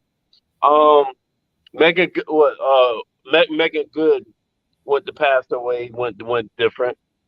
That ended up in divorce. Yeah, now Shawnee O'Neal's going to pass away, and some others as well. So I'm like, I mean, is that a thing when shit don't go right? You go find one. So I'm just wondering how this shit is going to goddamn end. Because just because you're a pastor, that don't mean you're gonna be right. Well, I think that it is just a different type of relationship than what they're used to, right? So Megan Good mentioned about being with, movie stars and rappers and men that had, horrible type of reputations. And then when she met Devon Franklin, she had already previously to herself said, I'm going to be celibate. I'm going to stop doing certain things. I'm going to be to myself. And I think it's just a change of lifestyle. And that change of lifestyle brings on somebody that might match where you are at the moment. Although Shawnee O'Neal wasn't really with somebody crazy. We talk about Shaquille O'Neal, right? I think being with someone completely different than what you're used to is what the attraction is. Like Sierra and Future. You know what I'm saying? Versus Sierra and Russell. Like, this is a type of your type can change, right? What you want out of a relationship can change. If you've always had the same type of person that you was with, and those have consecutively not worked, then you want to try something new, something different. It just happens to be pastors for a lot of these celebrities. But one thing that I have seen, this is something that they talk about when it comes to Megan and Devon, is that it's tricky. It can get tricky because a lot of people said that they didn't understand how Devon was with Megan Good because they're polar opposites, right? They are. You're frozen. I'm not sure if you know that. Okay, now you're not. They are complete opposites, and a lot of people felt like that wasn't going to work anyway. She was way too promiscuous. She was way too flashy. The clothes that she wore was too controversial. She's nothing like a type of woman that they would see him with because he is part of the cloth and led a different type of life. And when they would do shows together, they would go live and pray together, that it seemed like she was not in her element. Like, that's not what she really wanted to do. There hasn't really been a lot of talk about Shawnee and Carry-On and her husband. Okay. There hasn't really been a lot of negative talk about it. Of course, people are like, okay, she's with a pastor. But they did not speak about her being with the pastor like they did with Megan. It was clear that Megan Good should not have been with no damn pastor. Sorry, I'm not judging. I'm just observant. Shawnee O'Neal, maybe so. There wasn't a lot of people like, why Shawnee with a pastor? They were not doing that with her like they were doing with Megan. It might just be a different lifestyle that they want. And that's how they get it. A more calmer, faith-based, still having fun, but just not as, outward. What is going on with the phone? Annoying me. Not as out as the other relationships have been. So maybe that could be it. It could just be a change. I saw it. I will watch it. I will make sure to watch it tomorrow, first thing in the morning. I want to watch it while I work. Watch it while I work. No. So yeah, I mean, that's just how that's my thought on that. It just seems like a lot of them just want something different. Rika said, I don't understand why they were judging Megan when her husband is in the movie industry too. Yeah, Rika, but not like her. Not like her. Like Devon wasn't in the industry being the suave guy and being, you know,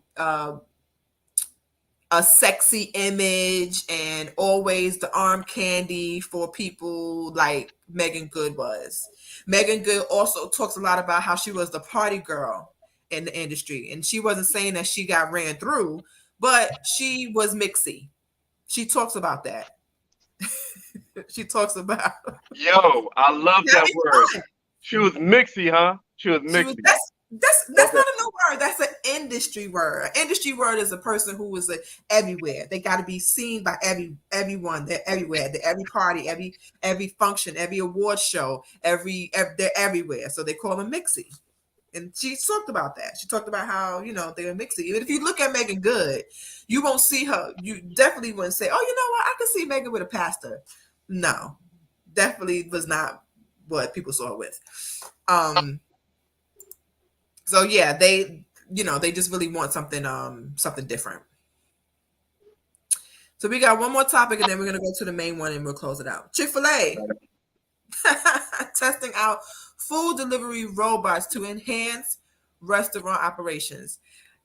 Now, explain this to me because I don't understand how a robot doing the food delivery will enhance the restaurant part. Explain that to me. I don't know that part.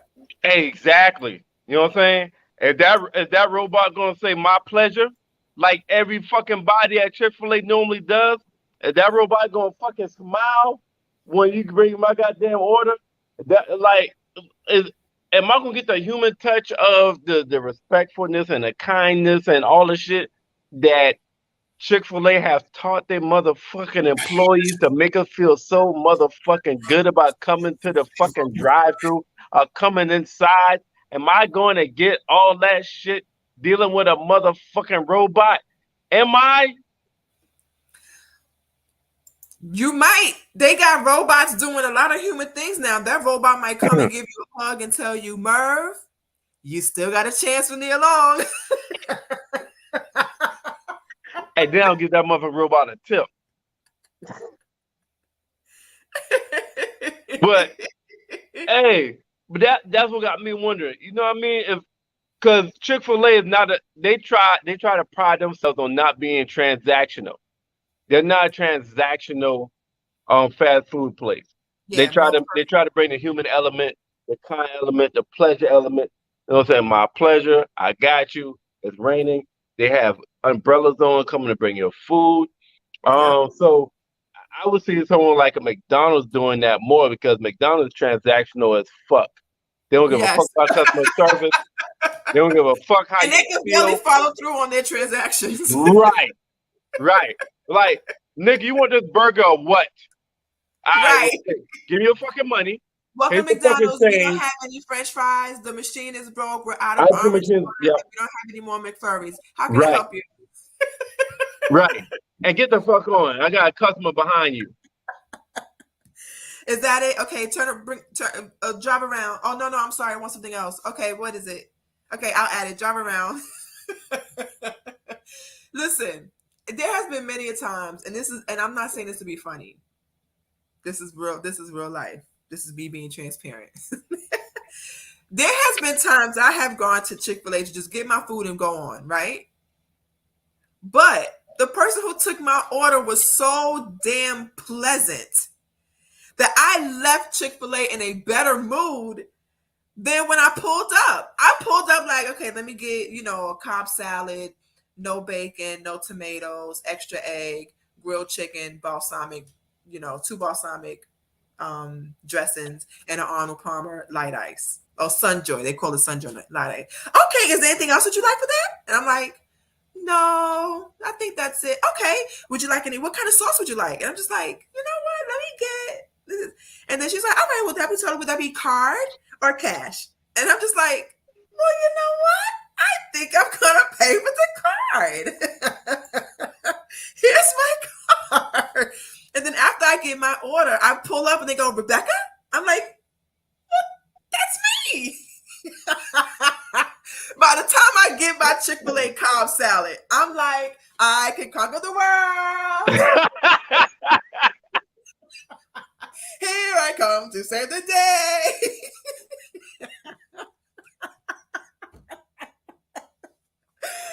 Becky, she's like, girl, if she can't do it, no one can. True.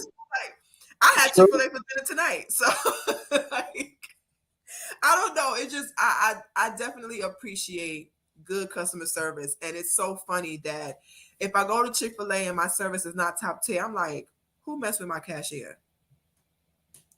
Why did my cashier not have a good day today? Because Susan, who took my order, wanted to make sure, listen, if she woke up to do nothing that day, she woke up to take my chicken order personally, just me. Not your order, my order. And after Susan took my order, I felt alive. I felt like a brand new person. So I don't know if I'm going to get that same feeling from a robot. I want a robot to ask me about my day. I want the robot to make sure that I got 2 Polynesians, 2 Chick-fil-A sauce, to give me extra napkins, to make sure that I have my utensils and my straw, to greet me by my name as I pull up to the drive-thru. You don't know who's coming up next, but you said Rebecca. I'm like, that's me. Yes, I'm Rebecca. I'm so happy about that. But yeah, I feel like, you know, it's going to change. And if they're going to give us robots, then make the robots work on Sundays. Right? You know what? You goddamn right. You goddamn right. I woke up many Sundays wanting a goddamn Sunday a Chick-fil-A bowl, a Chick-fil-A scramble bowl, chicken bowl on Sunday morning. Right. Trey says robots don't need days off, 15 an hour, health insurance, or have bad days. That's very true. That is very, very true. No, I have no objection to that. Because, you know, Chick-fil-A is known for good pay, and they do have, their workers do have benefits and things like that. I just don't know if Chick-fil-A doing the robot thing is gonna mess with their customer service. I definitely don't want to go into a restaurant and see a robot serving me food. I still want the people there. There's a restaurant in Columbia called a Grand that have robots bringing food to them. And so you've been there? Not since they installed the robots. You should go and give us a review. Not since they installed the robots. Because I don't know about that. Yeah, I think you order through the server, but the robots bring your food out from the kitchen. Like, if it's gonna be a robot, it needs to be like the gold version of Short Circuit 2. Johnny Five Alive. Like, Really? Yeah, but now Johnny Five Alive was a human. Don't do that. He was when he came out gold, I cried. That was my nigga. Listen, Johnny Five Alive was my nigga. If there was a robot that's gonna give me food, it need to be Short Circuit 2, Johnny Five Alive. It needs to be him. I hope our audience is old enough to understand what the fuck you talking about. Oh man, I wish I could pull up a picture. Right. Exactly, Trey. I'm thinking I saw Terminator and iRobot. Well, these motherfuckers turn on your ass. Let me see if I can find. Are you talking about of Johnny Five? Yeah, hold on. You really looking for a picture of Johnny Five? Hold on. Don't. I'm gonna try this and see if this works. No. All right, we're gonna try this. You try to share your screen? No. I'm trying to do something else. It's not working. Damn it. They need to know the goal. Listen, you got somebody fill me on this, please. Trey, please. Oh, tell I me know. I you know about short. I know about fill me on short the circuit. whole version of. I know about short circuit. Hold up. Let me see. I know about short circuit. I watched that goddamn movie. Damn it, it's not working out. I'm trying to do it. I'm trying to do. Okay, wait. Boom. Hold on. Let me see. Can y'all see that? What does it look like on the screen? I can't tell. Oh, look at. Oh, we can see it. We can see it. Hey, Johnny Five Alive. Hey, you see it? Yeah. Yeah. Hey. All right. Yeah. Hey, let's go and talk about. Let's go and talk about last shit and wrap this shit up, yo. Got me looking at goddamn robots. All right. Last topic of the night. Your mama was a snowblower.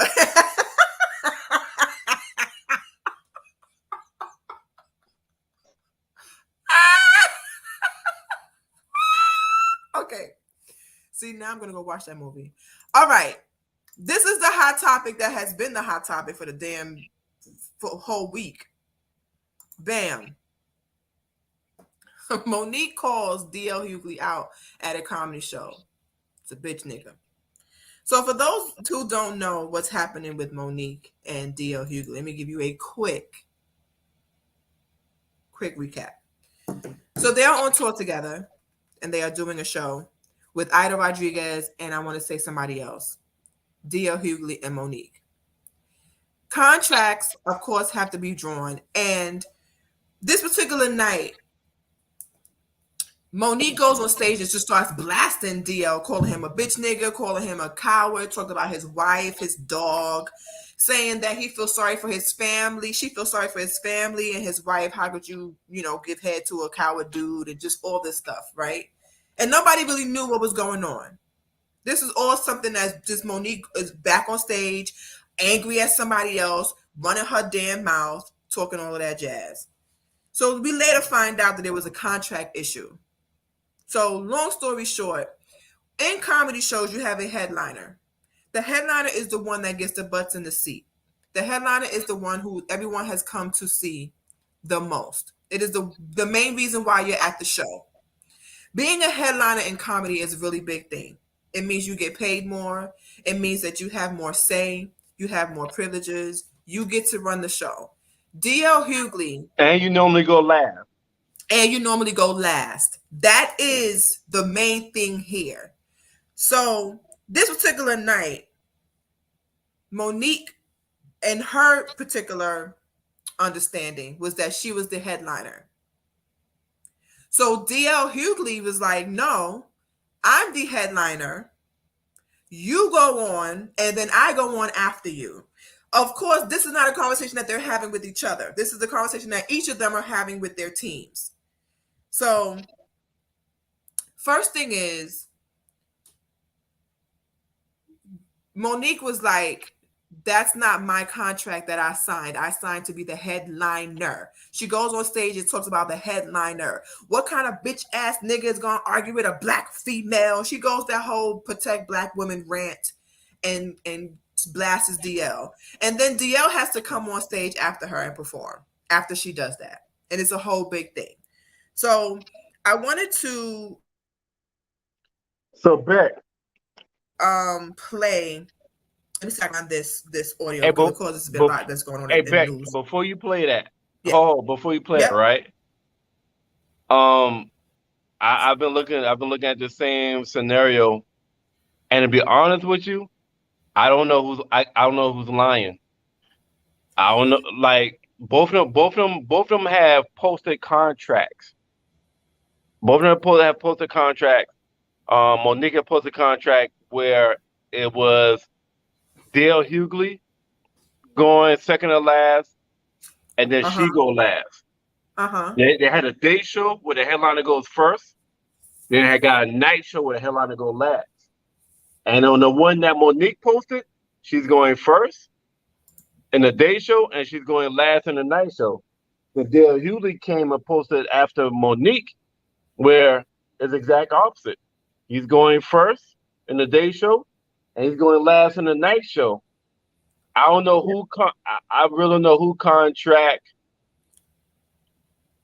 Right now, she said, I need the producer of the show to come and settle this. Because on some real shit, just looking at it objectively, because I'm not a DL Hughley fan, I'm not a Monique fan. Both of them got their strengths and weaknesses. Right. But based off what they posted, neither one of them have posted evidence that clearly shows the other one is lying. Because they both did the same shit to support themselves. I need to hear from a producer of the show, or a third party that has to do with the show. Well, let me play this, what I have here so far. So this is what I have, Monique. This is Monique and what she went on stage and said. Because at what time did black men start attacking black women? What kind of real is that? That's a bitch. That's a bitch. What kind of real would ever attack a goddamn black woman? A bitch. I feel sorry for D.L. Hughley's family. I feel sorry for his motherfucking wife. Because how do you something of a coward? Now, she went on stage and did this with nobody knowing what was going on. So she went on stage to supposedly tell some jokes. Nobody knew what was going on. So I'm Yeah, I didn't know that. Okay. Everything that Rika Right. is. So it was a sound check schedule. Okay. Because I do agree that the promoter is the one to blame, but we'll get into how we lead to that. That's what she basically said, right?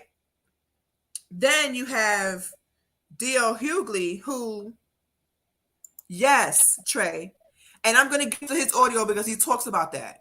So after that, she gets off stage, and then D.L. ends up having to go on stage right after her rant and perform. And he then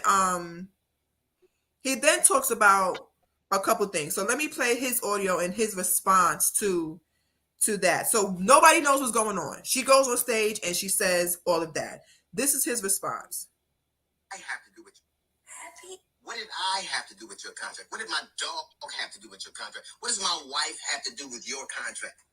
You wrote your contract, you and your daddy. You proceeded to say things that were so patently insulting that it was galling. It was galling. You asked in subsequent conversations why I have a dog, a support dog, what kind of person has a support dog. I have that dog because my father died. My family decided they would get a dog from where he was from, and I named the dog after my father. I don't have a dog to keep people away from me. I have a dog, so I have my father with me all the time. That is an act of love, which you know very little about.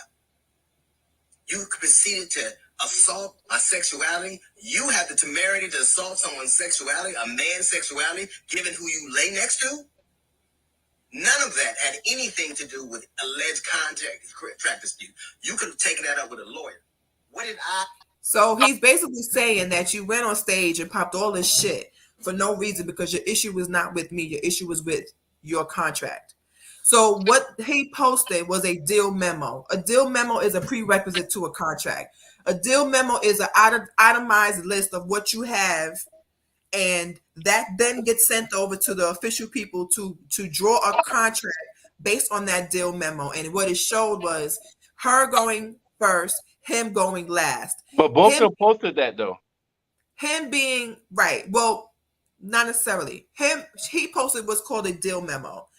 Him being the highest paid, him being able to control who goes on stage, him being the headliner. That was what his deal memo said. And that deal memo would then be sent over to them. The contract would be drawn up, and then it was confirmed, and it would be sent over as an official contract.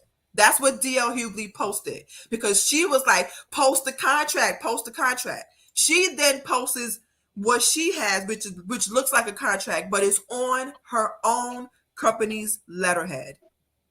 Now, for context, she is managed by her husband. The company is called Hicks Media. So her contract was drawn by her husband, who was her manager, which is legal because that's the company that she happens to be managed under. Her husband, who happens to have the same last name, of course. So it looks like she drew up her own contract, but she is managed under that company. Hers was March 28th. That's the date on hers. The date on DL Hughley's is March 29th. He also posted what the ticket looked like the day of the show, which shows her going first, him going after her, which is last. So the whole issue is, I think the promoter gave them both the impression that they were the headliner. This all happened backstage. DL Hughley said, I'm not going on before her because my contract says I am the headliner. That's the contract that I signed. That's the contract I'm keeping with. He goes on to say some other things in regards to how Monique tried to control the narrative that night in regards to showing up late to the show on purpose. All right, that was Khalid talking. So, I work very hard to control the environment I work in community. I only work where I want to work and who I want to work for. I want to work with. I don't work because that is a very precious place to me. I've been offered a gig, a couple of gigs, 3 or 4 gigs to work with Monique in LA, in Brooklyn, in Houston, and I turned them down because I didn't think it would work. So after talking to a lot of people, and one of the very people in this room about how things are different, 2 of the very people in this room, as a matter of fact, and how things are different, and look at how things are coming around, I decided it would be wrong for me not to give somebody a chance based on things that they've never done to me. That would have been wrong to me. And when she talks, she goes on her diatribe and she talks about me having my feet under her table. That was at her invitation. I was doing a gig in Greenbelt, Maryland. She lived in Baltimore. She was having a fight party. It was, I think, Evander Holyfield and Mike Tyson. And sure enough, I came to her table at her invitation. It was a wonderful time. As a matter of fact, it was based on that interaction, along with talking to people, I decided that I would do these gigs. I decided I would do it. And now I know what Tyler Perry knows. I know what Lee Daniels knows. I know what Oprah knows. I know what Steve Harvey knows. I know what Charlamagne the God knows. I know what Netflix knows. Saying yes to Monique is an occupational hazard. So he talks about working with her as an occupational hazard. So basically, he also, I'm not going to play the rest, although it's a very good in regards to all the things that he said about it. But he goes on to say that she showed up late. She showed up late intentionally to cause conflict so that people would just go on stage to not make the audience wait, and so that there's no arguing backstage. So that way they can say, so she tried to come late. So in thought that DL Hughley would say, fuck it, I'll just go on stage. So that he can go first, she can go last, and she could be the headliner.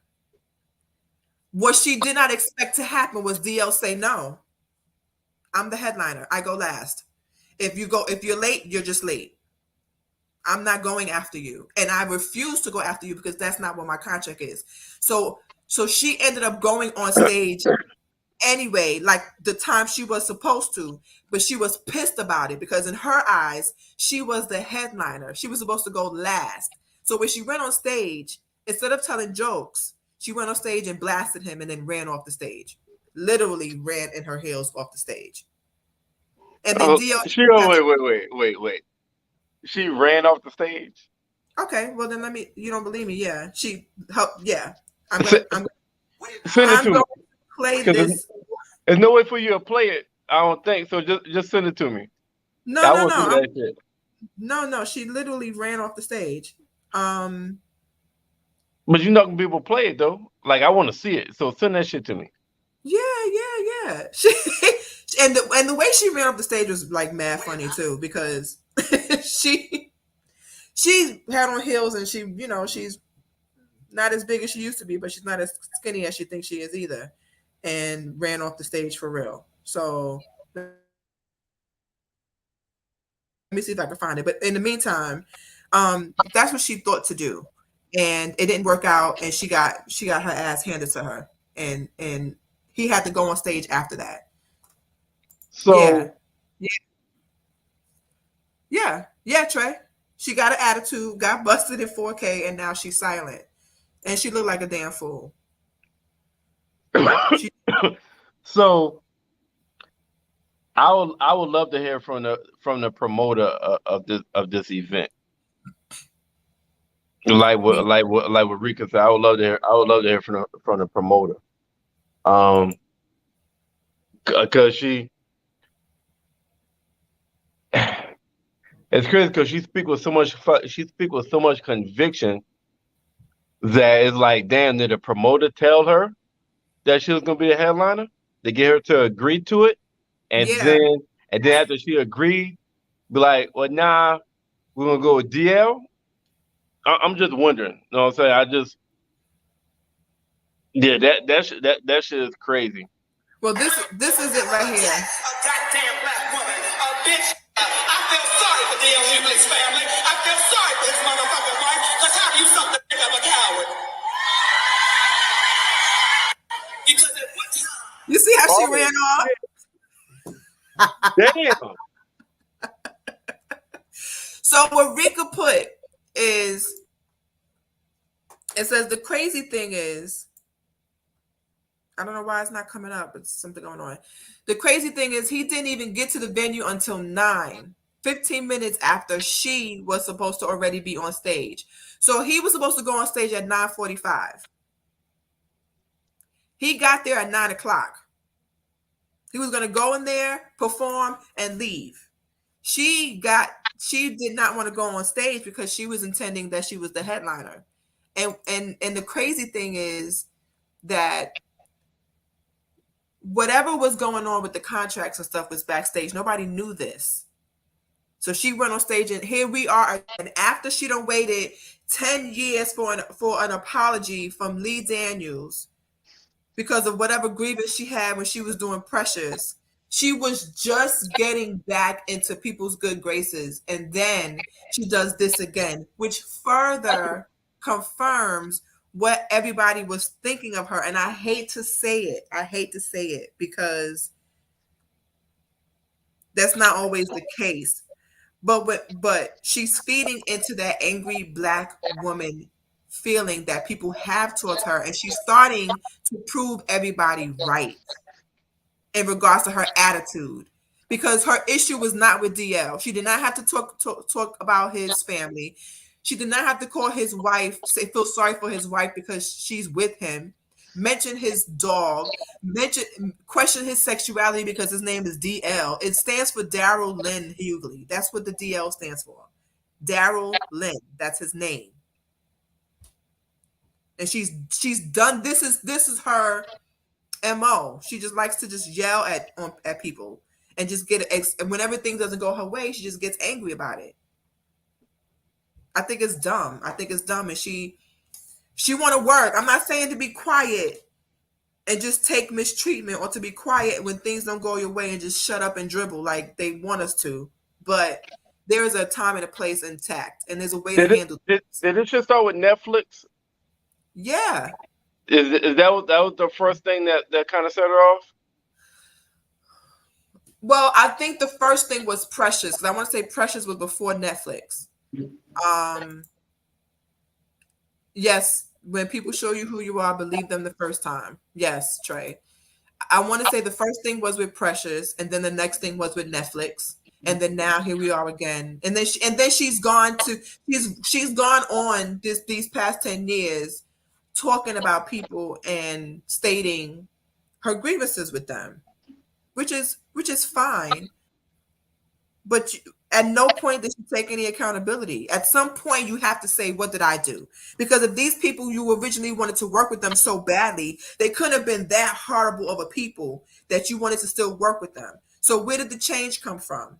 That they just didn't. Do Do you feel she's been blackballed? That's the story that she's been blackballed by Tyler and Oprah. I will say this. Blackballed in the aspect that word on the street is no matter what you do, don't hire her. No matter if she's good, don't look for her. I don't want to say in that aspect, no. But because of how she has been, it has rubbed a lot of people in the industry the wrong way, where now she is an occupational hazard. Now working with her does put you in a position to eventually get barked on social media if she doesn't like what you do, and nobody wants to work with somebody like that. It's happened to be somebody who was not on Housewives anymore. And you paid more attention than me to a lot of the details about celebrity like these kind of situations. But from my understanding, I thought Tyler Perry and Oprah, both of them, especially Tyler, spoke of her in a negative light in the Hollywood industry. Well, what happens is the way that you are, word does get around. So if somebody is speaking, so for instance, me and you get into this real big argument, right? Me and you get into this huge argument, and somebody asks me, "Yo, what's going on with you and Murray? Why you beefing?" I go, "Fuck that nigga! Like he's an asshole. Like fuck him. He always got some shit to say, right?" That is my experience with you, right? And then somebody else that knows you says the same thing. Oh yeah, because when I spoke to Murray the other day, he was a real dick to me. Like fuck him, right? If that is how you are, and then people speak about their experience with you, and they all happen to agree. Okay. We can't be calling you a bad name. That is really how you are. So yeah, they did say some things about her. So correct me if I'm wrong, but I thought Tyler, it wasn't like they asked Tyler how you feel about Monique, and she said, and he said, well, I don't really care for her. I thought it was more like his suggestion was, if I was you, I wouldn't work with her. Well, I'm gonna say yes to that, because even DL Hughley mentioned that. A lot of people was saying, be careful, because we know how Monique can be. See, both of them have been in the business 30 years, right? Monique and DL have both been in the business long enough to know how each other is when it comes to that business. So even though you might not make a public announcement, but if you have the kind of Hollywood power that Tyler Perry and Oprah do, by you telling you vocally saying, "Yo, well, I wouldn't work with her if I was you." That shit is going foof. And like I said, I'm not a Monique fan or a Hughley fan. I'm just trying to look at it from being devil's advocate and just wondering what got her so upset. Because she's clearly fucking mad at the fucking industry. And because it's easy for her to get triggered and she go to fuck off, right? So I'm just trying to I was just wondering what has her so mad. And if you blackballed in the industry by people that you thought, you might have thought y'all was cool with. I'm just trying to figure out what got her so goddamn mad. And if you blackball, could that be a reason why she's so fucking angry and she's triggered? And then Netflix, man, her thing she said about Netflix is they want to bring her on, but they won't give her pennies. But bring other comedians on and give these motherfuckers $150 million deals and shit like that. So she definitely felt like she's being treated bottom, like a bottom motherfucker in the comedian industry and Hollywood. Based on what she said. Right. And that there is some truth to that. She's not completely wrong in that there have been people that has stayed away from her. But it's not just out of the thin blue air, right? They Okay. have decided to make those decisions based on her actions. And there is a way to professionally deal with wrongdoing. And one thing that Monique does not do well is conflict resolution. If something does not go her way professionally, she handles it. She handles it by blasting them on social media or at her comedy shows. She does not handle it with them in an amicable way. She goes and talks shit about them on stage. All the issues that she was having with people were all backstage. Okay. She does have a point where she's saying that Black women are treated a certain way in the industry. Yes, but not all Black women respond to it the way that you do. And because she is so mouthy, True. people have decided, let me not mess with Monique, because I'm not sure if I do one thing that she don't like, am I gonna be her next joke on stage and she gonna start talking mad stuff about me? I Right?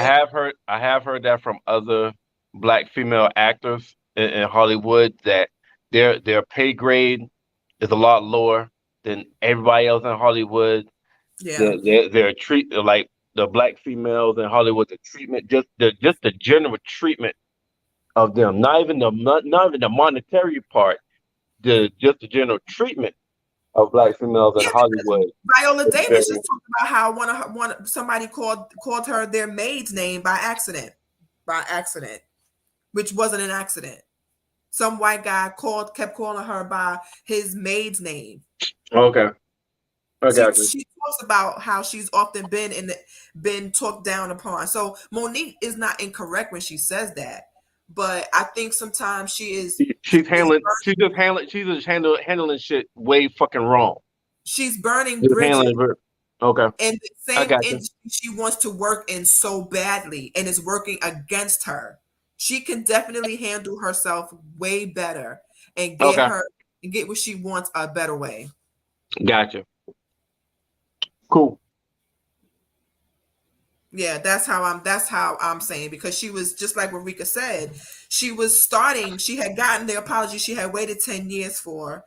She was given a particular job with Lee Daniels after he apologized. She was given a role on the new BMF because 50 wanted her to be back in the business so bad. So, he stepped in and tried to save the day. And then now that everything's starting to smooth out after her 10 years of Doing ranting, this shit. she comes and does this shit I again. get you. Because at this point, was that little 5-minute rant worth it? When you look at the big picture, is you about to damn be on BMF, and you got a movie role coming up, so you could have just ate that shit. Or she could have just handled it with her team, and because I don't really think that DL was intentionally trying to say, nah, forget her. His contract said he was the headliner. He was sticking with his contract, because what would happen is if he didn't, he would be in breach of his contract. Yeah. And also D.L. Hughley is one of the few Black celebrities, not comedians, Black celebrities that speaks up on unfairness or social justice or people getting done wrong. So, like I said, it's hard for me to say who's right. It seemed like the promoter pit them against each other. Is what it seemed like. Yeah, it does seem like a miscommunication, and that's what DL was saying. Like, your issue is not with me. Your issue is with the promoter. Your issue is with your contract. That's what your issue is with. And she tried to be slick and come late to try and get her way, and he wasn't having it. And that's where she felt like, who the hell will go back and forth with a Black woman? It's not that we're going back and forth with you. I'm just sticking to my contract. Because if I wanted you to go first before me, I would have put that in the contract. That's not the contract I signed up for. Unless you feel like D.L. Hughley used his power to convince the promoter to change this shit. Who knows? I know that his is the latest one, and you always go by, when you do edits, you go by the last edit. So hers is on the 28th of March, his is on the 29th of March, and the latest one says that he was the headliner. Gotcha. So Well, we'll see what this shit how it should play out. yeah, but he So- said he's not gonna work with her again. He's like, that's it. I'm Oh not. yeah, working with yeah. I don't expect him to. That nigga's too. I'm like, that nigga's too old to like deal with that kind of shit. The older you get, the less, the less tolerance you have for negative energy and bullshit. So I get it. And sorry to say this way, especially for some loud ass woman. Like real talk. True.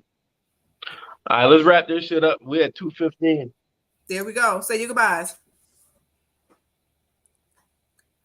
Say your goodbyes. Oh, shout out to goddamn to Sean, Mark, Stat, Tina B, Nick J, Mel, Tyzon, Ty. Shit, Ty. God damn it. Ty. People in the audience, Rika, Sam, Trey, everybody else, our 1,200 members of the Guys Podcast Facebook group, Blackjack TV, Zago TV, Channel 199, Channel 198, Mile High Radio Station. Everybody we're working with, our sponsors, everybody else that's been showing us love and trying to help us go to the next level. We appreciate y'all. Becca, you didn't I might keep going, taking us all the way the fuck out. You got something to say? What's going on? Nope, I'm good. You good? Hey, Yeah. good show tonight. And I like how the fuck we did that improv where we saw breaking news. We mentioned that shit, talked about that shit for about 15, 20 minutes. Yo, I don't know what the answer is for the gun shit, but we need to collectively come up with an answer or an action plan for the gun shit. In Columbia, South Carolina, last week, there was a gun brought to a school by a student in an elementary school. Elementary school. That's between 1st and 5th grade, and it wasn't by accident. So we got to come up with some kind of action plan to try to decrease the amount of gun usage, gun carrying, illegally gun usage, gun carrying, and the mass shooters and all the senseless crime going on in the past 2 weeks. Shit is crazy. So I hopefully we could come up with something. The people that's in the power that has the ability to do something. Just picture your kid in the elementary school. Picture your son or your family in that supermarket. Picture your family inside that church. Picture your family inside of the elementary or the middle or the high school. Do you still feel the same way that we shouldn't do anything?